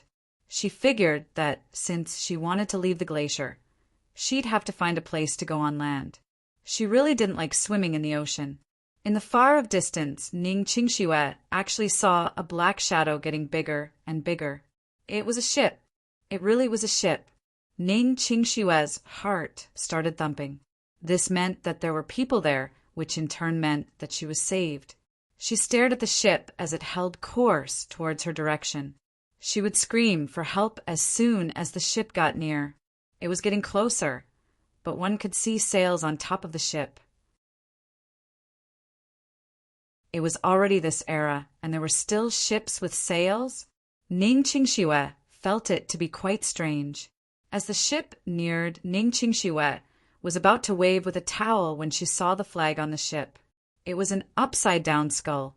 Even in the middle of the day, Ning Qingxue could still feel the chills. There didn't seem to be even a single person on the ship, and Ning Qingxue quickly put her hand down. She was afraid to attract the ship. Luckily, her eyes were good, or she wouldn't have been able to spot the skull flag.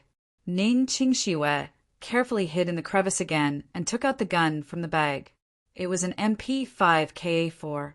The thing was, she only had 2 clips, one of which had been acquired from the runny-nosed guy, but that one was burned, so she wasn't even sure if she would be able to use it.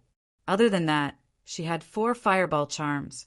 Tang Beiwei had given them to her before she left. She was really grateful to Tang Beiwei now. If not for her, she would have died on the plane, and it wasn't certain whether her corpse might have been raped or not. Ning Qingxue carefully put the fireball charms on her, tied the dagger to her leg, and held the gun in her hand, before staring at the ship that was sailing over. Ning Qingxue didn't have much nautical knowledge, But that skull flag definitely signified that those on board wouldn't be any virtuous people. She even suspected that it was a pirate ship, but she didn't seem to see anyone on it. In this day and age, who still use sails, this alone was already very eerie on itself. Ning Qingxue didn't like watching movies, but she had still seen those movie posters. If this ship was really a pirate ship, she would only be able to pray that they didn't see her. She would rather die alone on this glacier than be taken away by pirates. She had 2 clips, so no matter what, if she were to get caught by pirates, she wouldn't allow herself to be raped. Ning Qingxue got more and more worried as the ship neared her. She could see some things on the ship, which appeared to be a couple of huge anchors. But other than that and the flag, she didn't see anything. The skull flag looked scary, and Ning Qingxue felt goosebumps all over her. She stuck closely inside the crevice as she held the gun, not daring to move a bit.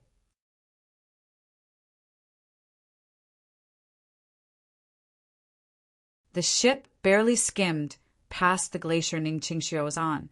It was as though the people on the ship didn't care at all if it would crash. The ship barely skimmed past the glacier Ning Qingxue was on. It was as though the people on the ship didn't care at all if it would crash. Ning Qingxue didn't even dare move. This ship seemed too quiet. There wasn't any sound at all. Ning Qingxue had a sudden thought. Was the ship moving on its own? Or was it indeed a pirate ship that had had a fight with another group and had everyone on the ship died? But even then, there should be some battle scars at least. What she was seeing was a perfectly fine ship. The sails even looked brand new. If this really was an empty ship, then wouldn't she have greater chances of survival? Ning Qingxue rejoiced and didn't give it much further thought. Just as she wanted to get up and check the ship out, a sudden boisterous sound came from it, as though people were partying and drinking. There are people on the ship? Ning Qingxue quickly bobbed her head down, but the sound seemed to have disappeared again. Hold on, this wasn't right. The sound had come suddenly, but also left just as suddenly. Ning Qingxue even wondered if she hadn't heard wrong. But no matter what, she didn't dare go on the ship anymore, nor did she dare even enter the water. This ship was too eerie. If there were people on it, they wouldn't let it brush past the glacier and still be drinking loudly inside. If there weren't people on it, the ship seemed to be moving a bit too fluently, right? Ghost ship? Ning Qingxue once again felt goosebumps. She had received a high level of education and was an atheist. If it had been before, perhaps she would have gotten on the ship already. But after having experienced the defensive artifact, the fireball charms, and all those things, her atheism had gotten a bit shaky. Perhaps there really were ghosts in this world. The ship was scraping past the glacier without a stop, but Ning Qingxue didn't dare move and hid within the ice, listening carefully. Even after the ship had gone a long way, she didn't hear any sound. Had it just been her imagination? The sea surface got colder once again due to the sun being covered in clouds, and fog was also starting to form, while the ship disappeared from her sight. Ning Qingxue shivered. She didn't dare go into the water and search for land anymore. She might as well just stay on this glacier. In order to resist the cold, Ning Qingxue cultivated nonstop. When she got tired, she would eat a bit. During the day, as the sun came out, she stood on the glacier looking around in hopes of finding a normal ship. Yet, Ning Qingxue grew more and more disappointed. The only fortunate thing was that the necklace had recovered some of its luster. She believed that it could indeed auto-repair as long as it didn't break. However, Ning Qingxue realized that her glacier was getting smaller and smaller. In some time it would melt. Once the glacier melted, she would fall into the ocean again. Ning Qingxue looked around the ocean but didn't find another glacier. She reached her hand into the water and felt that it was a bit warm. What was this? Ning Qingxue climbed to the top of the glacier and looked around. Suddenly, she saw a black figure far away. It was an island. Ning Qingxue jumped around excitedly. If it wasn't for the fact that she didn't like being around a lot of people originally, and that she had a cultivation method at her disposal. She might have gone crazy staying on a glacier by herself for days on end. She fretted whether the glacier she was on would somehow float over to that island. She was afraid of getting in the water again and swimming over if it didn't. Luckily, Ning Qingxue saw after a while that her glacier was indeed floating towards the island. She rested easy. Even if she wouldn't be saved by people in the end, she would rather die on land than being engulfed by the ocean. She hated the salty seawater, yet had to use it to wash herself every day. Ning Qingxue packed her things. The bag was already almost empty, so other than the slightly heavy gun, everything else was very light. Around the time it was getting dark again, the glacier neared the island. Only now did Ning Qingxue notice that this island wasn't small. She estimated it had to be more than 10 square kilometers. She rejoiced at seeing vegetation on the island and even seeing a few seagulls fly over the island. This meant that it was habitable. There was a smell of sulfur, and as Ning Qingxue looked up, she could see that at the center of the island, there was a spacious area. Ning Qingxue frowned. This island might be a volcano. If this volcano erupted, she would have nowhere to run to. But even if she knew this volcano could erupt, she would still go on it because she had nowhere else to go now. When Ning Qingxue scanned around the island, she was dumbfounded. An eerie ship with sails had stopped by the island. Ning Qingxue didn't dare stand at the highest point of the glacier anymore. She quickly climbed down as the glacier was getting closer and closer to the ship. Ning Qingxue could see clearly that although the ship had stopped at the island, it hadn't thrown out its anchor. Ning Qingxue was sure that there was indeed no one on the ship, but she was still scared and prayed for the glacier not to get close to the ship. But the glacier still kept nearing the vessel, and with its current direction and speed, it would definitely crash into it. Should she jump into the water? Ning Qingxue hesitated. If there wasn't this eerie ship, she would. But with this ship around, she was all the more afraid of jumping into the water. After all, on the glacier she could still look around. Once she was in the water, however, who knew what could happen in there? A gust of wind blew, and Ning Qingxue shivered.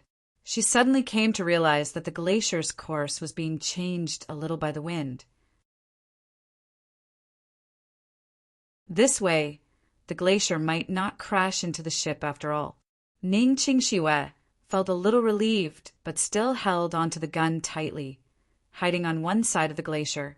As the glacier brushed past the ship, Ning Qingxue subconsciously wanted to become aware of what was on the ship, and as soon as this thought rose up, the scene inside the ship was immediately projected inside her brain. Ning Qingxue was astonished. What was this? The moment she got startled, that image in her brain disappeared. But Ning Qingxue could clearly feel that there really was no one on the ship. Though in the largest room of the ship, there was a table which even had meals on it. Ning Qingxue grew scared. She didn't understand how an image of the ship could have appeared inside her brain when she'd thought about it. Although Ning Qingxue was cultivating a Tao cultivation method, she still didn't know about spirit sense. She had mobilized her spirit sense just then and checked the inside of the ship, but had gotten so scared, not knowing how to use it, that she'd subconsciously retrieved it because of it. Ning Qingxue pondered. There is no one managing the ship, yet it didn't crash into any glaciers or corals and manage to sail to this small island. If this isn't eerie, then what is?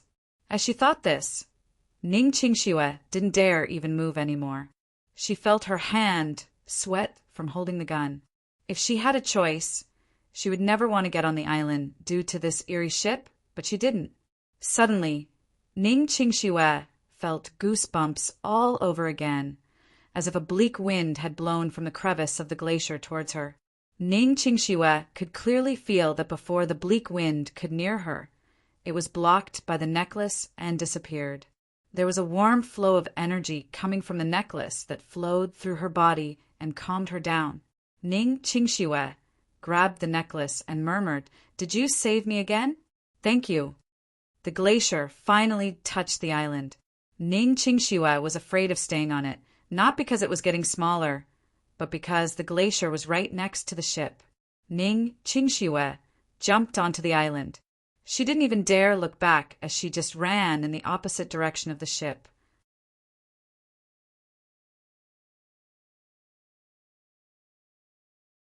Yi Emo had already gone along the original plane route twice.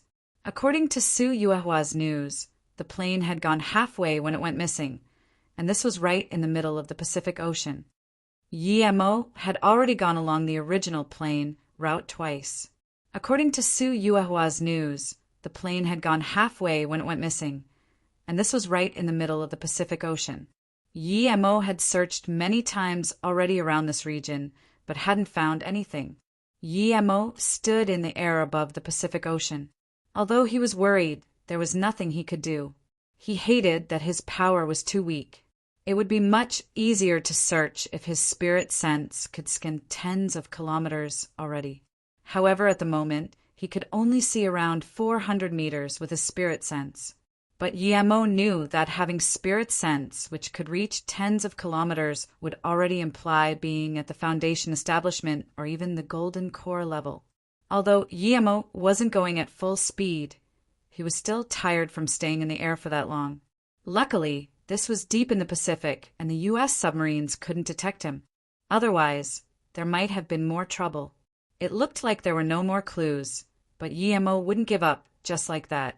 He had two options, either to go back to Hong Kong and think of alternatives, or to keep looking. Yi Emo thought of the two Japanese men he had caught and their Black Sun Empire. If they did hijack the plane, wouldn't they have flown towards Japan? Realizing this, Yi Emo got excited and flew towards the north. Even though his chi was depleted, he could always just take out the inflatable raft if he needed to rest. Although the hijacked plane had gone north, Yi Emo didn't think it would be in Japan. Otherwise, if they really had flown a hijacked plane so openly to Japan, they would be idiots. Yi Emo was sure that, even if the direction was north, they wouldn't go near coastal countries since each one had their own self-defense systems. This meant they could only fly towards deserted regions, like the Bailin Ocean. Furthermore, the Bailin Ocean was shared territory among Russia and the U.S. Then the plane could be in some island in the Pacific or near Japan. It was another 2-hour journey, and it was already 2 a.m. Yi Emo dropped onto the raft tiredly. After eating a simple meal, Yi Emo's chi started to recover. After another hour, although his chi was far from fully recovering, it was much better than before. There were all sorts of strange noises in the sea at night, but they didn't bother Yi Emo. He planned to keep searching during the day, after he was fully recovered. At that moment, he would have sworn to have heard the faint horn of an engine. It was probably a ship passing by. Yi Emo packed away the raft. He wanted to see what kind of ship it was. When Yi Emo approached it, he found out it was a normal fishing ship. But a fishing ship appearing in the middle of the Pacific at midnight was a bit eerie. A slightly larger wave could knock this ship over. Yi Emo turned invisible and landed on the ship. He sent his spirit sense in. There were large amounts of search tools and even an advanced radar. What would a fishing ship be searching for? Suddenly, Yi Emo focused. He saw the Black Sun symbol again. There were 4 people on the ship, and they were all speaking Japanese. The 4 men had been probably searching for a long time, but hadn't been able to find anything, and were returning now. Yi Emo didn't disturb them. He knew that he wouldn't be able to ask them anything, nor could he search their souls. So he could only follow them and see what their final destination was. The ship had 2 engines and went very fast. Yi Emo realized this fishing ship was far more powerful than it looked. An hour later, the sky wasn't even bright, yet when the ship stopped on a barren island. The island wasn't big. It was more like a rather large coral reef. The 4 men packed away the radar and docked the ship before entering the island. This island was only around 1 square kilometer. The 4 men got off and headed to the center. Yi Emo followed them. He found out there was a wooden house in the center and also a small pond not far away from it. If this coral island wasn't in the middle of the Pacific Ocean, Emo really would have thought it was a temporary home made by fishermen, but now he was certain that the four men weren't fishermen. Plus, they had brought along a searching radar. Emo had been scanned by radars before, and he knew his invisibility couldn't trick high-level radars. He didn't know if the Japanese's radar was more advanced than the US radars, but Emo still tried to be careful. However, what Emo didn't expect was that after he only had walked a few steps, a siren went off. Then the four men who had gone inside all rushed and pointed guns at Emo, muttering in Japanese. Emo looked down. He hadn't been caught by the radar. However, he stood on alarm mine. These Japanese men were really cunning. If he hadn't searched with his spirit sense carefully, he wouldn't have been able to find the trap on the floor. Does any one of you understand Chinese? Although he had been caught, Emo wasn't too annoyed. If he couldn't discover anything hidden, then he would show himself and interrogate them. After hearing Emo's words, the four men looked at each other and then scanned the open sea. They wondered how Emo had got on the island, but they soon gave each other signs and shot at Emo's legs. They didn't want Emo's life, they just wanted to capture him. But after the first gunshot, they immediately realized that Emo was gone. Emo only needed to look at their expressions to realize none of them understood Chinese. At the same time, a few wind blades were shot. He left one alive, and the other three men were cut into many pieces. The remaining one saw that, in an instant, his three team members all turned into bits of flesh. He couldn't even understand how Emo had attacked. He took a few steps back, subconsciously, and uttered something. He could see that Emo only kept him alive to interrogate him. Emo had realized that he didn't understand Chinese, and it would be hard to ask him anything. He would keep him alive in order to bring him to Hong Kong. The man saw Emo coming to him. He quickly took something and dumped it into his mouth. Emo stopped. He witnessed what the man had done. Was it some potential activation pill? But then Emo realized he was wrong. The man's face had already turned black. Poison? Emo approached him and grabbed the man's wrist. He found out that the poison was very potent. In that short time, his stomach and intestines had already been dissolved. Emo let the man go. In order to save him, he would need to use large amounts of spirit chi and multiple Lotus Life pills. They were both precious, and he wasn't willing to waste them. What is more, he knew that Ning Qingxue would probably jump in midway. Even if he saved the man, he wouldn't get any information. Emo wasn't interested in their great scheme. He wanted to keep this man alive, not to ask him what their scheme was, but to bring him to their HQ to get revenge. Emo walked into the small wooden house. The first thing he saw was an open parachute. It was still wet. Was this the one Qingxue had used? Emo got excited. Perhaps these people also came to find Ning Qingxue. They might have been afraid that Ning Qingxue knew too much and would expose them. That's why they went there to look for her. Emo started searching inside the hut. Other than diesel and some daily items, he didn't find anything.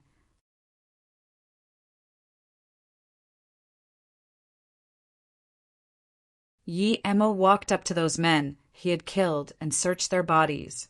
Emo found a diary. He opened it. There were multiple ocean maps in it. He could almost be sure that they were looking for Ning Qingxue.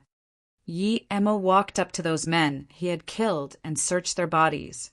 Emo found a diary. He opened it. There were multiple ocean maps in it. He could almost be sure that they were looking for Ning Qingxue. Although Emo didn't understand the words on it, he still recognized the name Ning Qingxue. Emo found on the diary the location where the parachute was found. However, these were marked with longitude and latitude. He picked up the radar from the ground and realized he didn't know how to use it. He searched the entire Coral Island, but didn't find anything about the Black Sun Empire. He could confirm two things so far. First, Ning Qingxue was safe when she jumped down. At least the parachute had opened. Second, Ning Qingxue hadn't been found by these people yet, which meant that she was still in the ocean. Although Emo hated the Black Sun Empire a lot, he knew his priorities. Even if he wanted to look for trouble with them, he had to find Ning Qingxue first. Yi Mo carefully left his spirit sense mark in the room, as well as on their black sun symbols, before leaving on the fishing boat to search for Ning Qingxue, while learning how to use the radar. It took Yi Mo only 2 hours to figure out how to operate it, using the radar to look around. Yi Mo was able to know which regions have been searched. That way, the search went much faster. It was way better than him flying in the air without a clue. The main thing was that he could conserve larger amounts of qi. Yi Mo tried to focus on the places the 4 men hadn't been yet. After half a day, a fog billowed over the ocean. The air also seemed colder. Many glaciers started to float by Yi Mo's ship. Yi Mo realized he seemed to have come to a group of glaciers. The more Yi Mo searched, the more he was worried. Not only was the weather cold, there were no islands nearby. If she had fallen there, then even if she hadn't starved, she would still have frozen to death. The incident had occurred many days ago. Who knew if Ning Qingxue was still alive? Yi Mo was getting more and more worried. Near midnight, Yi Mo heard a voice calling out for help. Although Yi Mo could tell it was a male voice, Yi Mo still came to his rescue. It was a white male in his 30s, sitting on a very small flotation hoop. He seemed like he was about to die. His lips were cracked, and his skin was pale and soaked from staying in the water for so long. From his lifeless eyes, one could see he was not far from death. Yi Mo sighed. He hadn't found the person he looked for. Instead, he had came across someone else in need for help. He didn't understand how someone could appear in the middle of the ocean all by himself. But Yi Mo wasn't heartless. He approached him and pulled him on the ship. He gave him a pill before tossing him food and water. He could see this person was in this state due to dehydration. For the time being, he gave him a heart-saving pill, food, and water. This man was saved. After the pill melted in his mouth, the white man didn't have time to thank Yi Mo before quickly drinking a bottle of water and eating 2 cans. He had to admire the man's perseverance to live. After eating the food and water, he was obviously in better state. He kept on saying thank you to Yi Mo. Other than thank you, Yi Mo couldn't understand anything else. He just knew the man was talking in English. Seeing that he couldn't talk to this man, Yi Mo lost the interest to say anything and just kept fidgeting with the radar. The man saw Yi Mo take out the radar and muttered something again. "Do you know how to use this equipment?" Yi Mo asked subconsciously, "Are you Chinese?" Unexpectedly, the man spoke very fluent Chinese. Then he said excitedly, "I thought you were Korean or Japanese. I didn't expect you to be Chinese." As though the man thought his sentence had made Yi Mo unhappy, he quickly said, "Sorry, this is the Pacific Ocean. Chinese people rarely come here. But once again, thanks for saving my life. I'm Eden American, but I like Chinese culture." After finding out that Eden could speak Chinese, Yi Mo was interested. He really wanted to know how Eden had got to this situation. As though he knew what Yi Mo wanted to say, he started telling his story without Yi Mo having to ask. Eden was a professional U.S. golfer. He fell in love with a wealthy man's daughter, Daphne. However, Daphne didn't have feelings for him. Eden was a very persistent man. When he changed from a sprinter to a golfer, no one believed he would succeed. But he managed to make a name for himself through his talent and hard work. Although he wasn't really famous now, he believed he could reach the level of Tiger Woods. However, his sports career didn't bring him much wealth, and Daphne was the daughter of a wealthy U.S. businessman. Eden found it hard to even go to the same venues she did, much less pursue her. But Eden didn't give up. He had found out that Daphne was taking the luxury cruiser Bima from Los Angeles to Canada. He immediately used all his savings to buy a ticket. He wanted to copy Jack from Titanic and get Daphne's heart on the Bima. It said that the Bima was the most advanced luxury cruiser in the world. But contrary to the Titanic, this was already the Bima's 3rd journey. Those who have taken the Bima all believe it could beat any 8-star hotel in terms of comfort. However, the ticket price was also absurd. Only someone like Eden would use all his savings to get on it. Originally, this cruiser was very safe, but on the 6th day after leaving from the U.S., for some reason, it suddenly changed direction. Its original route was very safe, but an incident had happened to the Bima. The U.S. forces had detected an alien invasion in the Pacific. The aliens had even taken out a U.S. submarine. Eventually, all the military power was drawn to the spot of the alien invasion, and no one cared about the Bima after it left its original route. When people aboard realized that they had been abducted, the ship had already gone significantly off its original course. The first thing that Eden did after knowing the ship was hijacked was to go protect Daphne. But at that moment, the ship was filled with terrorists. Not only did they disable the alarms, they also steered the cruiser deep into the ocean. The basic bunker Eden was at, and the luxury bunker, which Daphne was at, were separated. Eden could only worry. The captain and many crew members were killed, as well as those who resisted. Even those who looked a little bulky were killed. Not only did these people take the money, but also the women, other than some old and ugly women who were killed. The younger ones were taken onto a ship with an upside-down skull on its flag. Eden managed to jump down into a flotation hook at first notice. Because there were too many passengers at the time, and he wasn't the only one who had jumped, the terrorists didn't have time to care about all of them, and so he escaped. After hearing Eden say this, Guillermo sighed. He didn't expect to hear about pirates hijacking a luxury cruiser. The U.S. brags about its military power all the time, but they let pirates capture a luxury cruiser at their doorstep while they were still trying to capture aliens. However, Guillermo also felt guilty. He had indeed attracted most of the U.S.'s military power in the sea, allowing the pirates to have an opportunity. But even so, these pirates had unusually big balls. It was like hanging their heads on their belts, trying to hijack a ship going from Los Angeles to Canada. Guillermo knew these pirates weren't ordinary ones. They couldn't have known for sure that he would attract the U.S. military forces. Since they didn't know, but they still dared to make a move, that meant that even without him being a distraction, they might have succeed. Other than that pirate flag, did you see anything else? Guillermo wasn't too interested in this, but this had happened at the same time Ning Qingxue had jumped.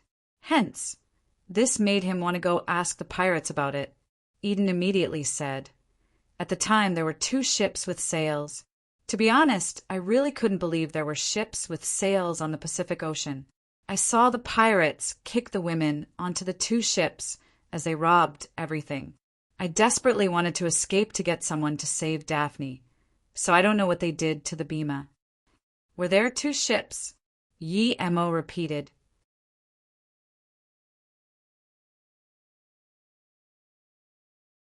Because Guillermo asked, Eden thought Guillermo doubted his words and added reassuringly, "Yes, there were 2 ships with sails, and there was a huge upside-down skull at the head of the ship."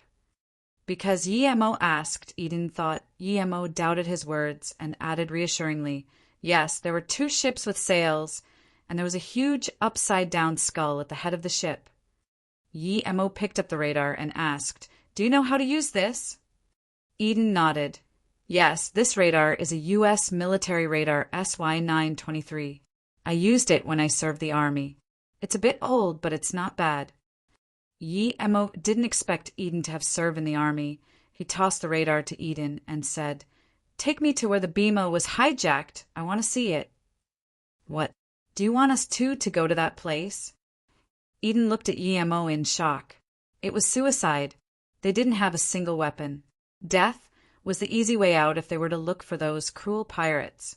Guillermo could tell what Eden was thinking from his face and said, "If we go there now, the pirates will be long gone. What are you afraid of? If you're afraid, then do as you wish. I have food on the ship, and you can take with you as much as you can carry, but I'm going." Eden looked at the small hoop. He knew that no matter how much food he had, that flotation ring wouldn't save him. At most, he would live a few days more.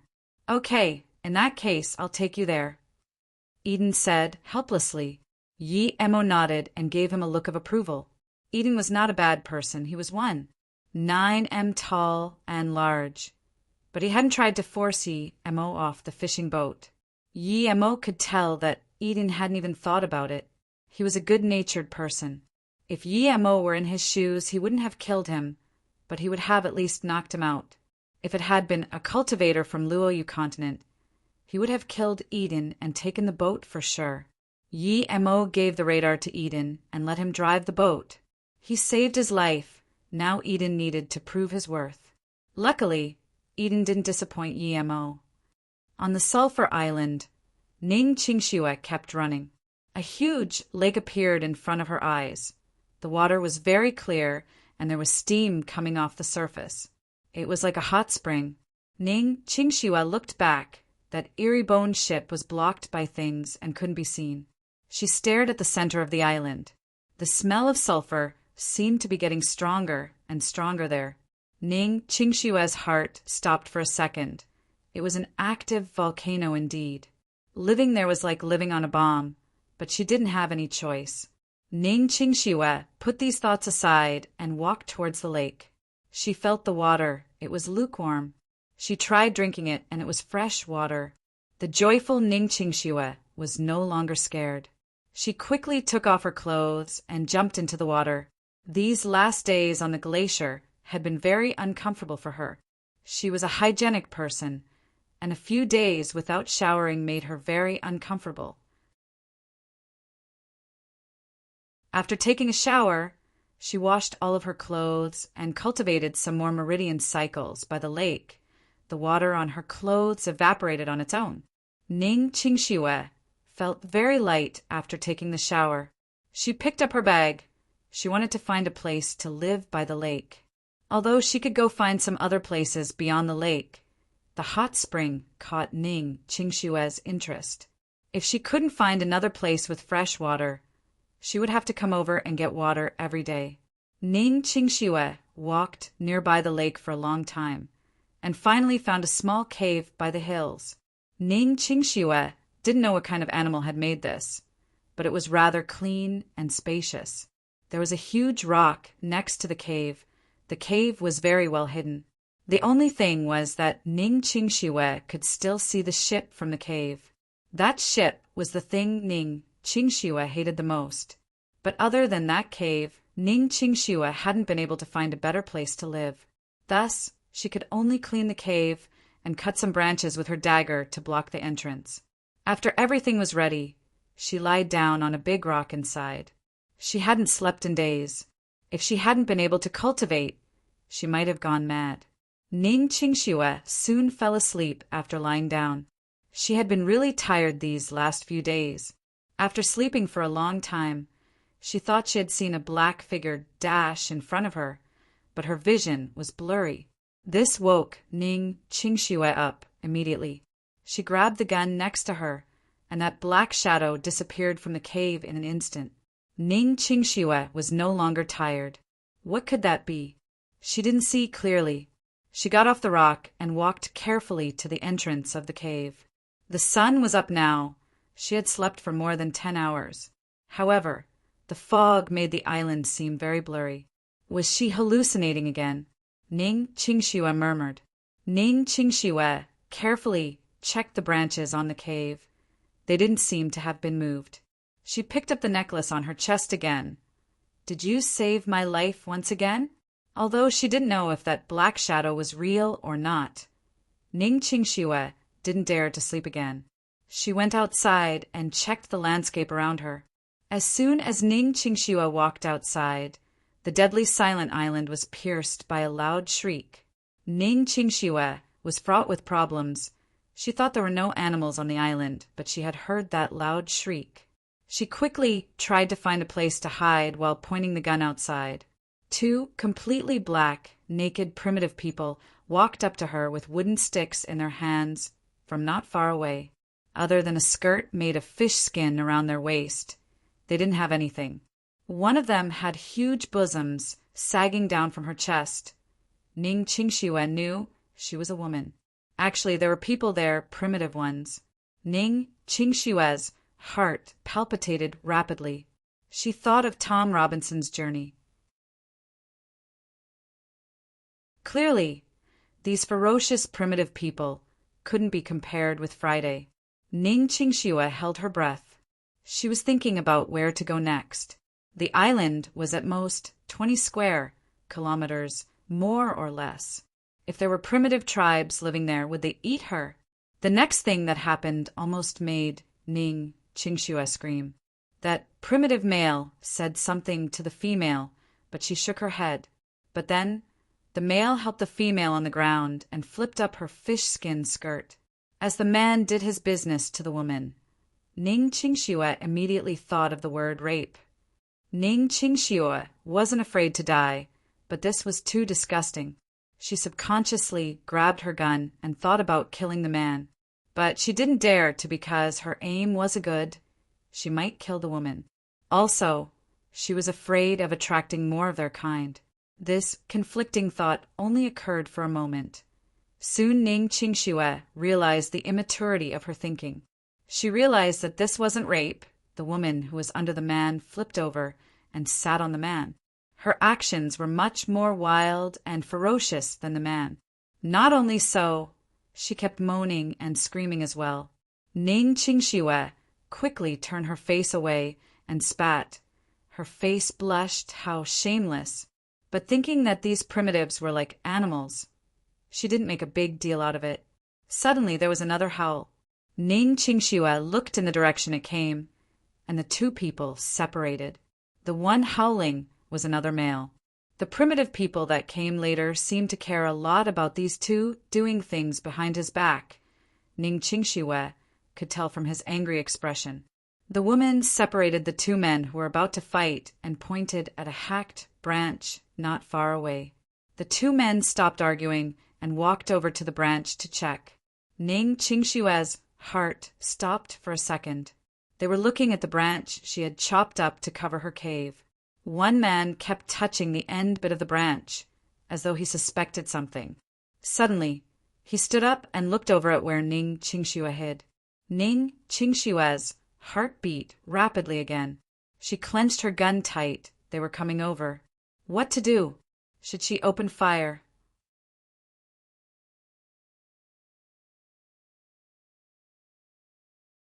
As though to prove Ning Qingxue's guess, the three primitive people started to head slowly to where Ning Qingxue was hiding. They walked carefully, using their sticks to push aside branches. As though to prove Ning Qingxue's guess, the three primitive people started to head slowly to where Ning Qingxue was hiding.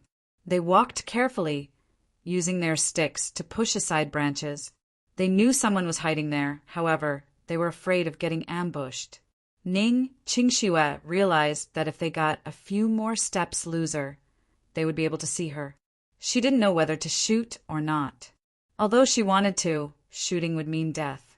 Even though they were primitive people, it was still too much for Ning Qingxue to handle.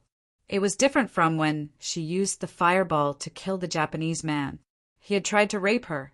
However, now, she didn't know what to do about primitive people who hadn't hurt her yet. She thought of how the primitive man treated that woman and felt scared. If the man saw her, she didn't dare to think of the results. Just when she was hesitating whether or not to shoot, the three of them suddenly stopped. The woman pointed at the ship and screamed. They had seen the ship, as Ning Qingxue understood, and they could also see the ship from where they stood. The man who had come later also screamed and ran to the ship. Seeing him go, the other two followed as though going later would mean that all the goods are gone. Ning Qingxue saw the three leave and felt relieved. If those three really had got to her, she would have had no choice but to fire, and that might have attracted more of them. Ning Qingxue went to the entrance of the cave and moved the branches a little, looking through them. She wanted to know what would happen if they managed to get on the ship. It wasn't very far, and Ning Qingxue could clearly see the three savages running to the side of the ship and charging at it. Two of them went in, yet one stayed outside. From their very familiar movements, Ning Qingxue guessed that it wasn't their first time seeing these ships come over. Their ancestors might have had an accident in the sea, therefore stayed there and reproduced. After a moment, the two who had gone inside ran out and jumped into the sea. Ning Qingxue saw clearly that the two men who had jumped into the sea didn't come out. The woman, who was waiting on the island, screamed after seeing them jump and ran for her life. She could also feel there was something wrong with the ship. Ning Qingxue felt scared. This ship was eerie indeed. The woman screamed louder and louder. Soon there were other sounds. Ning Qingxue confirmed her theory. There were others indeed. The woman saw these people. She came and ran to them while screaming, trying to express something. After speaking for a while, she suddenly fell to the ground and didn't make any noise. Two primitive women tried to pull her up and wake her up, but she didn't react. The primitive tribe went around the dead woman and approached the ship, leaving her behind. Ning Qingxue watched, wanting to see what the remaining people would do. However, the woman who had dropped dead on the ground suddenly got up. Ning Qingxue was confused. Had she lied? But the next scene shocked Ning Qingxue even more. The woman suddenly jumped into the sea and disappeared. Ning Qingxue watched this with horror. She couldn't really comprehend why this was happening. Was that ship really a ghost ship? After thinking about this, Ning Qingxue decided not to go near it. She suddenly thought of her necklace. Did she not got into the sea like that woman, thanks to it? As soon as Ning Qingxue grabbed the necklace, she felt her qi going out of control. She didn't dare to keep watching and went back to the cave. The qi inside her body was reacting to it and made her shiver. It was like she was being burned alive. Ning Qingxue knew something wasn't right. There was a problem with her cultivation. She quickly blocked the entrance and sat on the huge rock while running meridian cycles again. This time it was different than the previous cultivation.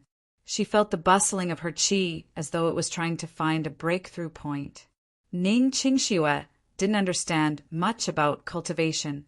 After a while, Ning Qingxue felt suffocated. She was scared. It was like that qi had no place to go. If she didn't keep running the qi in meridian cycles, her meridians would burn. But as she cultivated, the qi in her dantian was getting more and more dense, rumbling in her brain. She suddenly felt that the dense qi had a place to go as it burst open more meridians. Ning Qingxue didn't open her eyes, but rejoiced at feeling finally well. She felt relieved, as though she had broken through something. Suddenly, there was new qi rising in her dantian that immediately charged up to her Chung Lin chakra point and into her head. That sense of comfort surged. It felt comfortable, and Ning Qingxue subconsciously moaned. She didn't open her eyes. She seemed to have gotten a lot of memories back. Ning Qingxue was shook. Was this what Master Wu Guang talked about? That when her power reached a certain level, her memories would recover on their own? More and more things rushed into her brain. She immediately realized that she really had recovered her memories. The memories of her with Yi and Mo flowed back like the tide. From how she went to Ninghai to celebrate Su Jingwen's birthday, each scene flowed back clearly. That medical case and the receipts, that unused bank card, those bottles, the multiple times she asked for money from Yi and Mo. Ning Qingxue's face grew pale. So that's how she had began with Yi and Mo. Ning Qingxue's heart felt more and more pain. She didn't even dare to open her eyes now. She now understood why she didn't want a divorce with Yi and Mo. She remembered when she found Yi and Mo in the desert with Qi Wanqing, and Yi and Mo followed her, aunt leaving her alone in the desert. When she saw Yi and Mo leave, it was like her soul had gone empty. And that's when she completely fell in love with Yi and Mo. Ning Qingxue didn't dare to open her eyes. She was afraid that she would lose her memories if she did. But her tears uncontrollably were flowing down her smooth white face.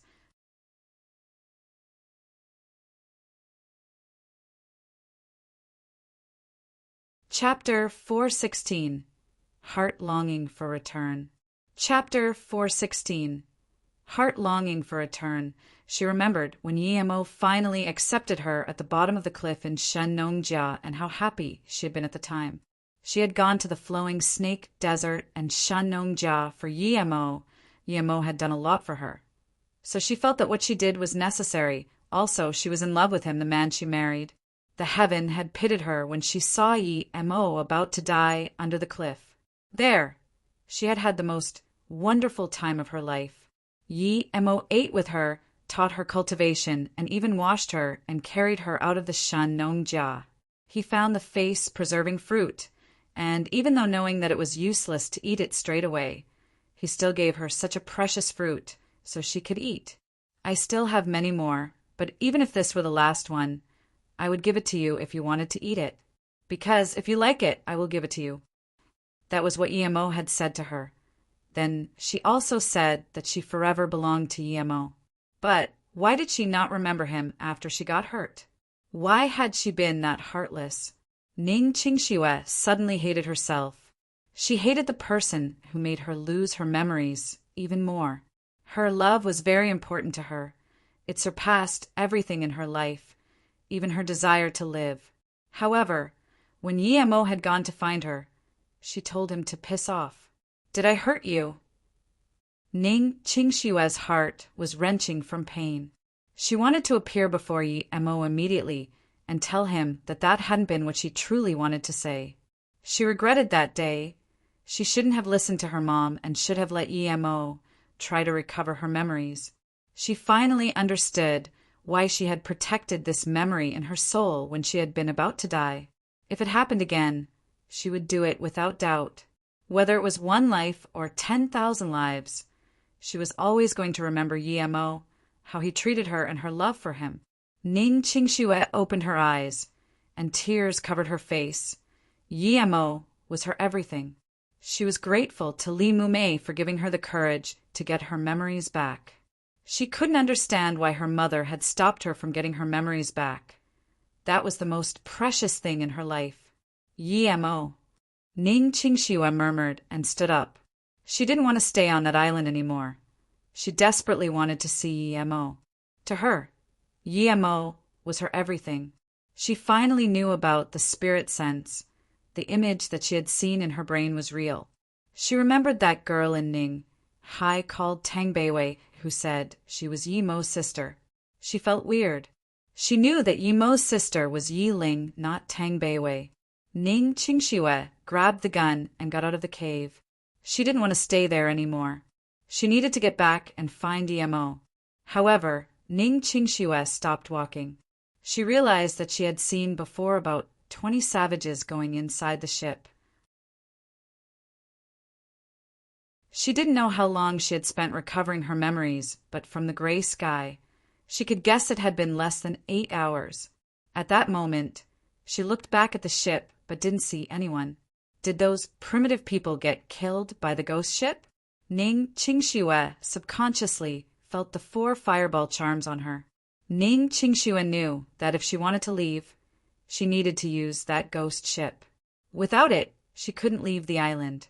She checked all her weapons and forced herself to calm down. Her desperation to see Yi Mo made her not fear the ghost ship. She believed that with her gun, the fireball charm, and the necklace, her chances of survival were greater on the ship than on the island. There were primitive people and an active volcano on the island. Q! A piercing shriek made Ning Qingxue, who was extremely focused, shiver. She looked up and she saw a white figure perched on a branch that was staring at Ning Qingxue. It was a strange bird like a condor. It was quite strange to see such a rare condor in the sea.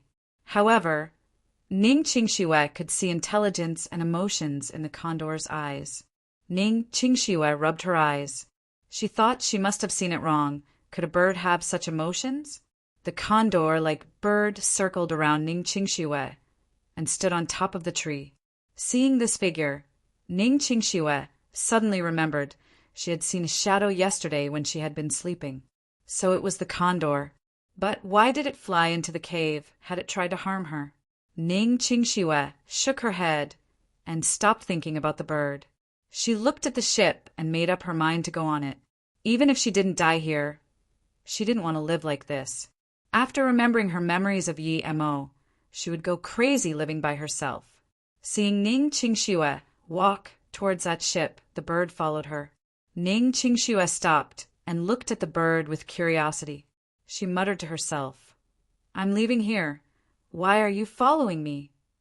As though he understood Ning Qingshue's words, the bird mourned and flew around Ning Qingxue again. Ning Qingxue saw pleading in the bird's eyes. Ning Qingxue was sure she saw it. This bird was so humanistic. Ning Qingxue rubbed her red eyes and headed towards the ship. Seeing Ning Qingxue leave, the white bird yowled again and followed Ning Qingxue, circling around her. Ning Qingxue finally understood that the bird was trying to tell her something. "Do you want something from me?" Ning Qingxue asked. But then she realized, how could a bird understand her words? But then the bird nodded its head vigorously. Ning Qingxue was frozen. Could a bird this smart exist? What did it want with her, though? Ning Qingxue took out a can from her bag and put it in front of the bird. "Do you want to eat this?" The bird flew down and grabbed the can with his mouth. He put it back on Ning Qingshue's hand and flew around her again. Ning Qingxue understood this time and looked at this bird in shock. "Do you want me to take you with me?" As soon as Ning Qingxue said this, the bird nodded its head again. Ning Qingxue frowned. "Is this island not great? There are also people living here. Furthermore, not even I know if I can survive in the ocean. Your survival is uncertain." The bird heard Ning Qingshue's words and opened its wings, circling on the top of Ning Qingshue's head. It yowled while flying to the center of the island, and then returned back to Ning Qingxue. Other than anticipation, there was also melancholy in its eyes. Ning Qingxue felt the bird had a special bond with her. Was it due to her cultivation? Otherwise, there were so many primitive men there. Why didn't it go find them instead of her? Suddenly, Ning Qingxue remembered that the bird had been yowling about something going on in the center of the island. Did that mean the volcano was about to erupt? But since there were so many primitive people there, it meant that the island had existed for a long time. How could the volcano coincidentally erupt at that moment? Thinking about this, Ning Qingxue asked, "Are you saying that this island's volcano is about to erupt? Do you want to leave?" As soon as Ning Qingxue just finished speaking, the bird vigorously nodded its head. Ning Qingxue looked at the bird with joy. There was rarely such smart bird. At least Ning Qingxue had never heard of it, and this bird was willing to go with her. If that was the case, then she would have a companion with her on the way back. It was much better than being alone on a glacier. However, Ning Qingxue was very curious how this bird had arrived to the island. Looking at the more and more intense sulfur air eruptions in the center of the island, she believed that the bird was right. This island's volcano was about to erupt. "Okay, in that case, follow me for now. I'm going to that ship. There might be danger there. Follow me in the air." Ning Qingxue was liking the white-feathered and humane bird more and more.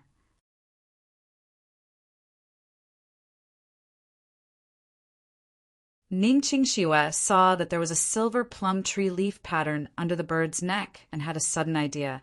"I'll give you a name. I'll call you Silver Plum Leaf." This name is a bit long. I'll just call you Silver." Ning Qingxue saw that there was a silver plum tree leaf pattern under the bird's neck and had a sudden idea. "I'll give you a name. I'll call you Silver Plum Leaf." This name is a bit long. I'll just call you Silver." The bird seemingly understood Ning Qingshue's words and chirped. This sounded different to the yowling. It was a happy sound. She could tell that it didn't really understand what Ning Qingxue meant with that name. After all, it was just a bird. Normally, animals have premonitions to sense danger. Since Silver had had this premonition, this meant that the volcano really was about to erupt. Although she had Silver by her side, Silver was a bird after all. Ning Qingxue approached the ship. The hand which held the gun was sweating a lot. Sometimes the unknown was the most terrifying. If she had been facing a lion or a tiger, she might have not been that scared. After all, it was something she could see. As she got closer to the ship, Ning Qingxue had an uneasy feeling. She couldn't just charge at it like the primitive people had done. Her surroundings were eerily silent. If there weren't clustered footprints, Ning Qingxue couldn't have been really sure that they had all gone on the ship. Ning Qingxue jumped aboard and immediately felt a bleak wind attacking her. The necklace on her chest emitted a light barrier and pushed the bleak wind away. Ning Qingxue could even faintly hear a scream. Silver flew to the top of the boat behind Ning Qingxue. Its expression was worried like hers. Ning Qingxue looked at the necklace. She knew it had saved her once again. She subconsciously looked back at Silver and felt a little assured. She said to Silver, "Stay behind me." Silver immediately jumped down and followed Ning Qingxue closely. Ning Qingxue looked around the ship. It was empty. Ning Qingxue stopped on the deck and her spirit sense scanned inside. It was the same as yesterday, a table of food and wine, mostly cooked food, but she couldn't see a single person. Suddenly, she felt her spirit sense scan a black shadow, but immediately after, it was gone and it looked like it had gone into the bottom bunker. Ning Qingxue stopped. She felt goosebumps. She hadn't expected her spirit sense to be able to detect that shadow. So, the spirit sense could see things the eyes couldn't. She was scared of what she couldn't see. Once she saw it, she was no longer scared. Ning Qingxue walked into the ship's compartments. There were 2 levels, the surface level and the bottom bunker.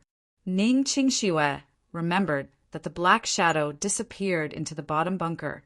At that moment, her spirit sense found a black shadow charging at her. Ning Qingxue subconsciously moved aside and sprayed her gun at the shadow. Bang, bang, bang. It had been an extraordinarily clear sound in the silent boat, but Ning Qingxue could see the black shadow retreat back inside unscathed. Her gun had no effect on the shadow. It was really a ghost. Ning Qingxue's hand shook. If Silver didn't chirp from time to time, she would have gone crazy by then, being in the depth of a boundless ocean on a spooky boat. She remembered the shriek in the heaven pit at Shanongjia. If Yi Emo hadn't left her a protection charm, she would have died. But that day, she seemed to be facing an even stronger ghoul. From what Yi Emo had said, they weren't afraid of bullets. If Yi Emo hadn't given her the necklace, she would have ended up like those primitive men. Thinking about this, Ning Qingxue shook again.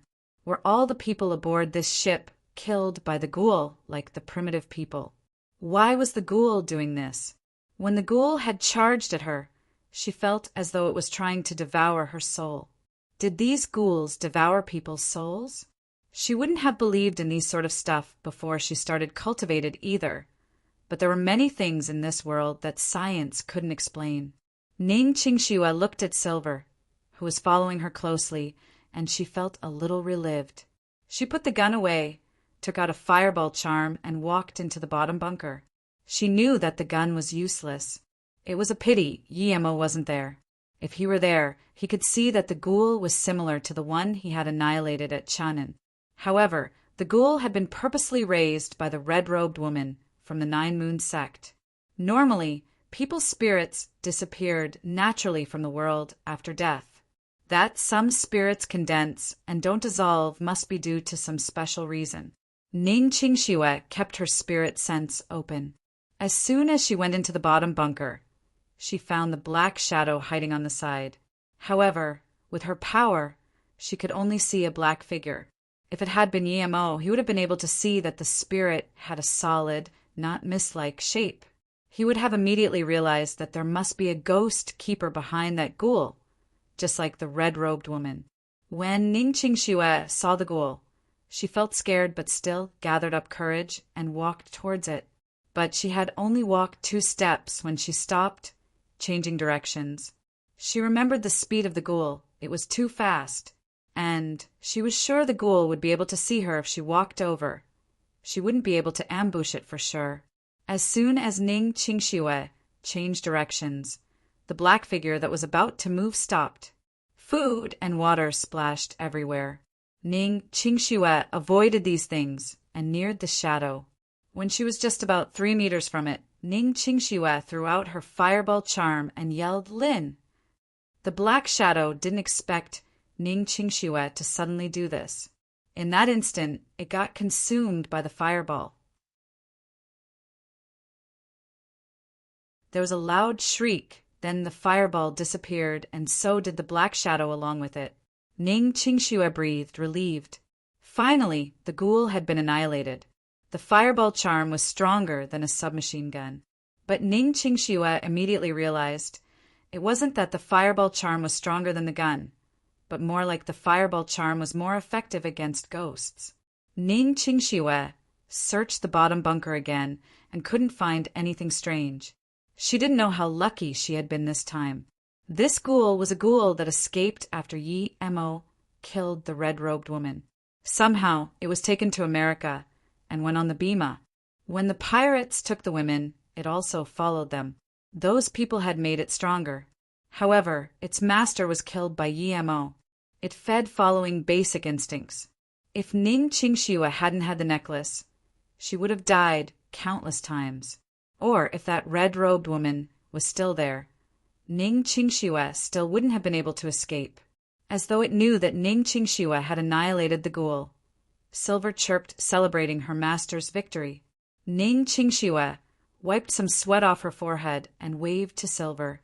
They walked up to the surface.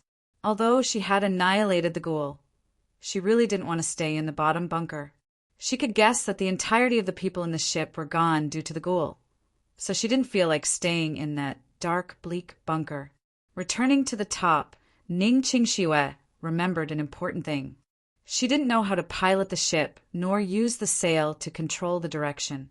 Ning Qingxue smiled bitterly and walked to the head of the ship. Suddenly, she was dazed.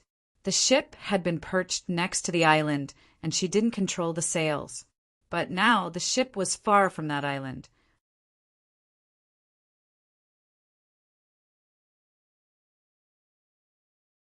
Chapter 418. Volcano on the Sea. Chapter 418. Volcano on the sea. Although the ship didn't have an anchor, it stayed next to the island for a day and night. How come as soon as she annihilated the ghoul, the ship left? Ning Qingxue suddenly remembered something. A few days ago, when the ship went past her glacier, she thought to have heard rustling on the ship. Had the black shadow also caused that? Thinking about this, all of a sudden there was sound in the basement. Ning Qingxue stood up abruptly. She scanned her spirit sense down, but there was nothing. At that moment, the ship was on its way, and Ning Qingxue couldn't find anything with her spirit sense. She didn't have the courage to go down there a second time. She felt the necklace on her chest and rested easy a little. Although she couldn't see the ghoul, she had her defense necklace. Silver didn't seem to notice there was something down there, and still jumped around at the top of the ship. Ning Qingxue suddenly said, "I don't care what you are, but if you dare to come up again, I'll use this fireball on you. You can stay on the ship, but if you disturb me and Silver, I will make you disappear immediately." Although it was a threat, Ning Qingxue was scared while saying this, as though whatever was inside feared Ning Qingshue's words. No more sounds came from below again.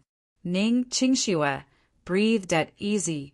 It seemed her threat had worked. She threw all the desks and chairs into the sea and found a place to sit. The thing probably wasn't afraid of her, but afraid of her necklace. Silver saw Ning Qingxue sit down and jumped next to her. Suddenly there was a rumble. Fire crossed half of the sky. Hence, Ning Qingxue stood up and walked to the head of the ship, where Silver was. She noticed that the sulfur island was in flames. Lava burst into the air with dust and smoke. It even splashed the ship Ning Qingxue was on. The volcano had erupted. If she had hesitated before, she would have been turned into dust on the island. Looking at the strength of the eruption, Ning Qingxue knew the island was gone, and so was the primitive tribe on it. Although she didn't know them, Ning Qingxue still felt sad. Human life was this weak in the awakening of nature's power. At that moment, Yi Mo was on the fishing ship. He had stopped where Eden first escaped. Other than wind, there was nothing else. There were no signs of the incident. Eden saw that Yi Mo's face wasn't happy and said, "I think those pirates are long gone. Yi Mo sneered, but didn't say anything. At that moment, there was a huge explosion in the distance, and then a burst of lava into the air. Oh my God, it's a volcanic eruption. This is amazingly grand, yet terrifying. Eden exclaimed. Was it some active volcanic island? This was the first time Yi Mo saw a volcanic eruption. He felt uneasy. Eden, drive the boat over to the volcanic eruption. Eden was dazed. The eruption had just started. If they drove the ship over and got caught in it, how could they live?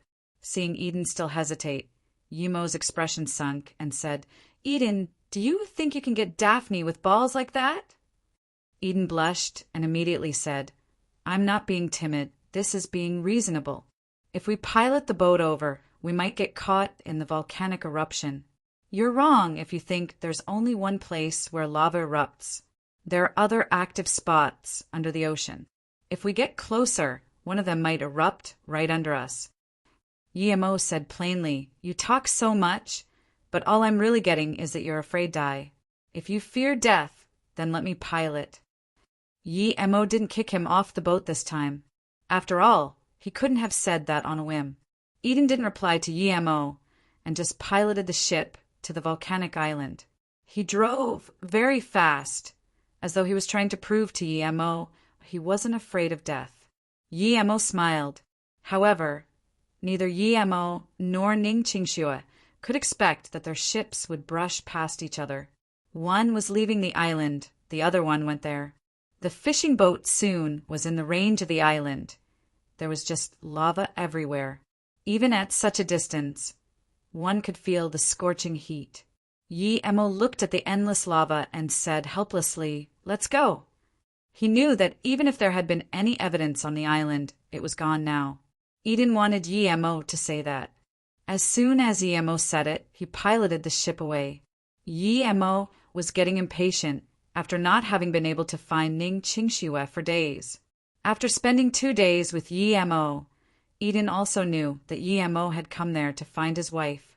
He had the feeling that they were both on the same predicament. Yi Mo knew he was being impetuous, and he sat at the top of the ship in silence. He used cultivation to calm himself. Eden saw this and shut his mouth. He focused on controlling the ship and using the radar. 6 hours later, a bright moon appeared in the sky. The night sea was quiet and calm, unlike the day. Eden thought about how lucky they had been not to have encountered any storms. If they did, their boat could sink easily. Yi Mo finished a big meridian cycle and felt easy and calm. At that moment, he heard Eden scream, What's wrong? Yi Mo immediately appeared next to Eden.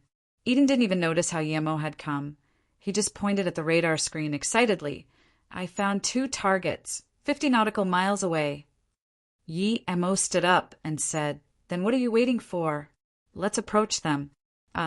Ning Qingxue didn't know how to control a boat. Furthermore, even if she did, she wouldn't know which direction to go. She could only pull the sails as high as possible and let the ship go on its own. In less than half a day, Ning Qingxue encountered another ship. If it wasn't for Silver, she wouldn't have even known there was another ship driving towards them. Because Ning Qingxue needed to cultivate, she told Silver to guard her. She stopped due to Silver's chirps of alarm. Ning Qingxue looked at the direction Silver pointed with her head. There really was a ship. It was still blurry, but under the moonlight she could confirm it was a ship and it was driving towards her. Was she saved? The first thought she had was that she could finally see Yi Mo.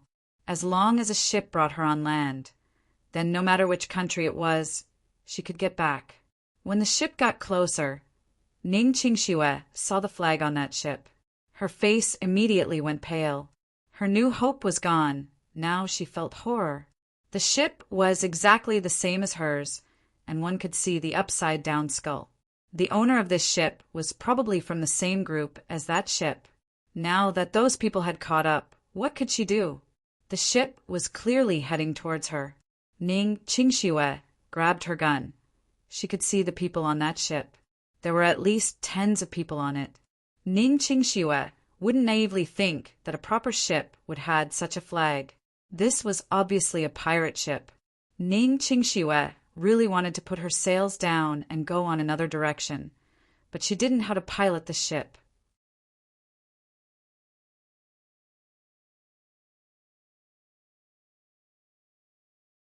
Seeing the ship near her, Ning Qingxue gave up on trying to control the ship with sails and grabbed her gun. Seeing the ship near her, Ning Qingxue gave up on trying to control the ship with sails and grabbed her gun. As the ship appeared before her eyes, the tens of people on it stared straight at Ning Qingxue, their eyes like those of ravenous wolves. It was as though they couldn't see the gun in her hands at all, but only the goddess like Ning Qingxue. There were about 10 meters in between them, but Ning Qingxue actually heard them gulping from that distance. Her heart sunk. She wanted to open fire, but she wouldn't be able to kill this many pirates with her gun.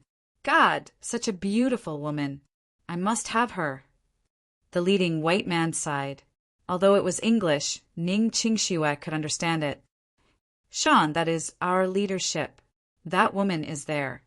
But how come I don't see our leader? At this moment, the bulky man next to that white man remembered their purpose. They came to find their lost leader, not pretty women. However, this woman was too beautiful. These words made everyone on the ship refocus. They didn't see their leader on their leader's ship, yet saw an insanely beautiful woman. In this boundless sea, this seemed a little creepy. She's actually holding a gun, ha. There was laughter everywhere. No one took her gun seriously. Put your gun down and come to our ship, a man yelled through a horn to Ning Qingxue. Ning Qingxue could hear their words clearly, and as she understood English, she now knew what her fate would be were she to fall in their hands. Ning Qingxue suddenly saw the leader raise his hand, and a white light came howling at her wrist. Flying dart? Ning Qingxue reacted instantaneously, yet didn't manage to dodge it. Before the dart could strike her, it was blocked by a white light. Ning Qingxue knew it had to be the necklace protecting her again. She looked down at it. It had gotten a lot dimmer. Ning Qingxue felt very angry. She didn't expect these foreigners to be so good at using projectiles. She immediately grabbed the gun and started shooting at them. Those pirates were experienced, though. The moment Ning Qingxue raised her gun, almost everyone squatted down. Other than one unlucky guy who was struck by a bullet, everyone else had dodged it. She knew that the reason she was even able to fire her weapon at all was because these pirates didn't want to kill her and wanted her alive. Ning Qingxue quickly hid inside the ship as the pirates just kept sailing forward. After a few gunshots, she noticed the sails on the ship were down, and it had stopped its rapid speed. Ning Qingxue suddenly felt sad, not because she was about to die to pirates, but because she didn't get to see Emo. She wasn't afraid of death, but she didn't want to die like this. She didn't even get to see Emo to say sorry and make up for what she did. Ning Qingxue changed the clip. She only had 2 in total. Silver snuck up to Ning Qingxue as though feeling Ning Qingxue's helplessness. It could only whimper every now and then. Woman, put down your weapon and walk out. We promise we won't hurt you. But if you resist any more, we will blow up your ship. The voice sounded again. Ning Qingxue bit her lips and ran out from the crevice, spraying bullets. Once more. This time she hit 2 people. The remaining people seemed to have been angered by her. Despite their anger, though, they still didn't shoot, afraid of hurting Ning Qingxue. 2 bombs landed on Ning Qingxue's ship, immediately blasting out 2 large holes on the head of the ship. They didn't bomb any further and kept on threatening through the horn. Ning Qingxue hid in one corner with Silver. She knew she only had around bullets left. If she started shooting once more, she would run out of bullets. Even though her fireball charm was powerful, it could only kill around 3 people. Just when Ning Qingxue was desperately thinking of ideas, she felt the ship shake. Ning Qingxue subconsciously looked back at the ship's head. A metal anchor had landed on the ship directly into the hole. The reason why those pirates had blasted holes on the ship was to land their anchor. A white rope connected the anchor to their ship. Ning Qingxue knew she had no path of retreat now. Ning Qingxue suddenly stood up. She was going to fire her gun one last time before jumping into the sea to commit suicide. Silver, after I jump into the sea, fly away. There might be an island nearby. That will be much better than staying here and waiting to die. Ning Qingxue patted Silver's plumage. She would miss this bird. If it wasn't for Silver accompanying her, she would have felt like it was torture staying on this ghost ship. But Silver had given her courage. With Silver's company, she was even able to cultivate. Silver could clearly understand her as it started whimpering, but suddenly it stopped. It started chirping instead and pulled Ning Qingxue's sleeve with its beak, as though wanting her to take a look at something. Ning Qingxue subconsciously looked in the direction Silver was pointing with its beak. She saw another boat come over. Silver intended for her to get on that boat and escape. Ning Qingxue smiled bitterly. That ship was fast indeed, but she could see that it was merely a fishing boat. She stopped paying it any heed back and patted Silver's feathers. That's a fishing boat. The people on it can't even protect themselves. How can they save us? The other ship's people also noticed the fishing boat and pointed their guns at it. Once the boat got in their shooting range, they would fire at it. The reason they didn't deal killing blows to Ning Qingxue's ship was on one hand because it was their leader's ship, and on the other hand because Ning Qingxue was such an otherworldly beauty. When it came to pirates, they only pursued two things in life: money and women. However, what they didn't understand was that this fishing boat didn't avoid them, yet actually accelerated as it sped over.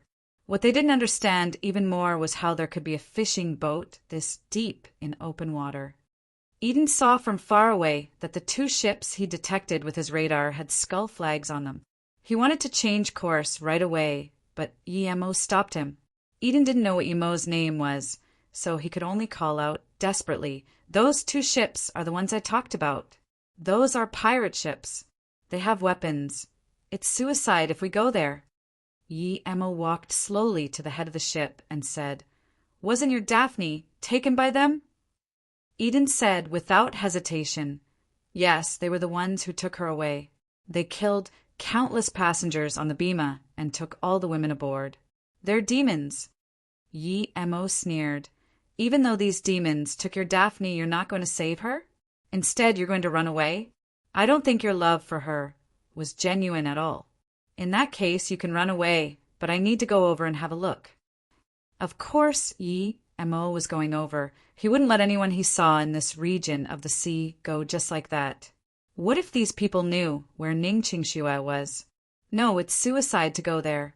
I will go back to call for help to save Daphne. Otherwise, I'll die for nothing with Daphne still not being saved. Eden saw that Emo was misunderstanding him and quickly explained.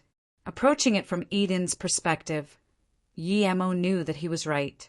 It would mean suicide for him to go there if he were alone. Emo smiled. "Eden, if you trust me, then come with me to save your Daphne. If you don't, then get on your hoop and flee. These pirates are no threat to me, but you need to choose fast. Our ship is nearing theirs." Eden's face changed rapidly, and eventually he sighed. Even if he didn't trust Emo, it was too late now anyway. He was only a couple 100 meters away from the two ships. Even if he did jump now, he would be seen and caught by the pirates. If he was going to die either way, he might as well go along with this bold Chinese guy and fight. Rumble! A bomb landed at the rim of the boat. Eden felt the boat shake. He knew it was over now. The pirates were firing without an ounce of hesitation. Eden tried to control the boat to go a little further. Then he yelled to Emo at the head of the boat, "Getting quickly, I need to change direction, dash." But as soon as he finished saying this, he realized in shock that the Chinese guy was gone. He had still been standing at the head of the ship a moment ago. Yet, after that cannon blast, he was gone.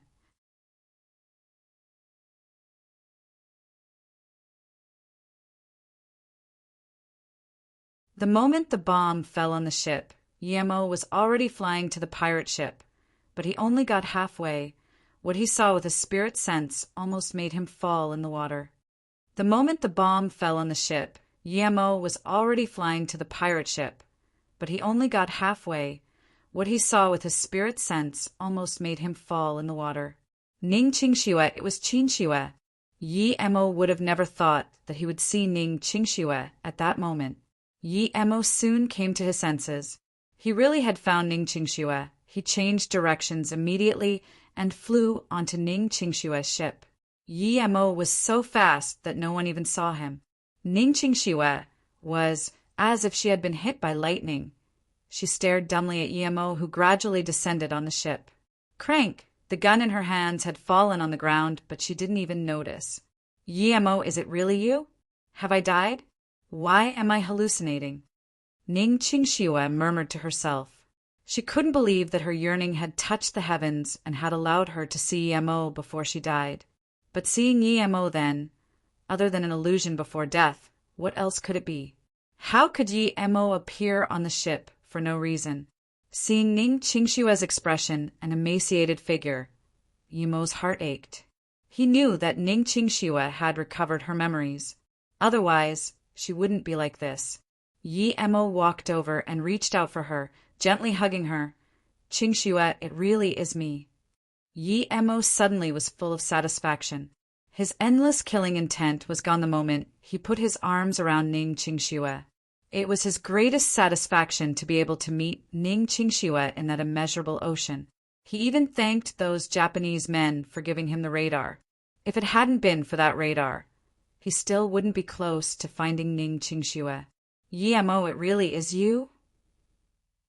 Ning Qingxue stood up excitedly and hugged Yi Emo tighter.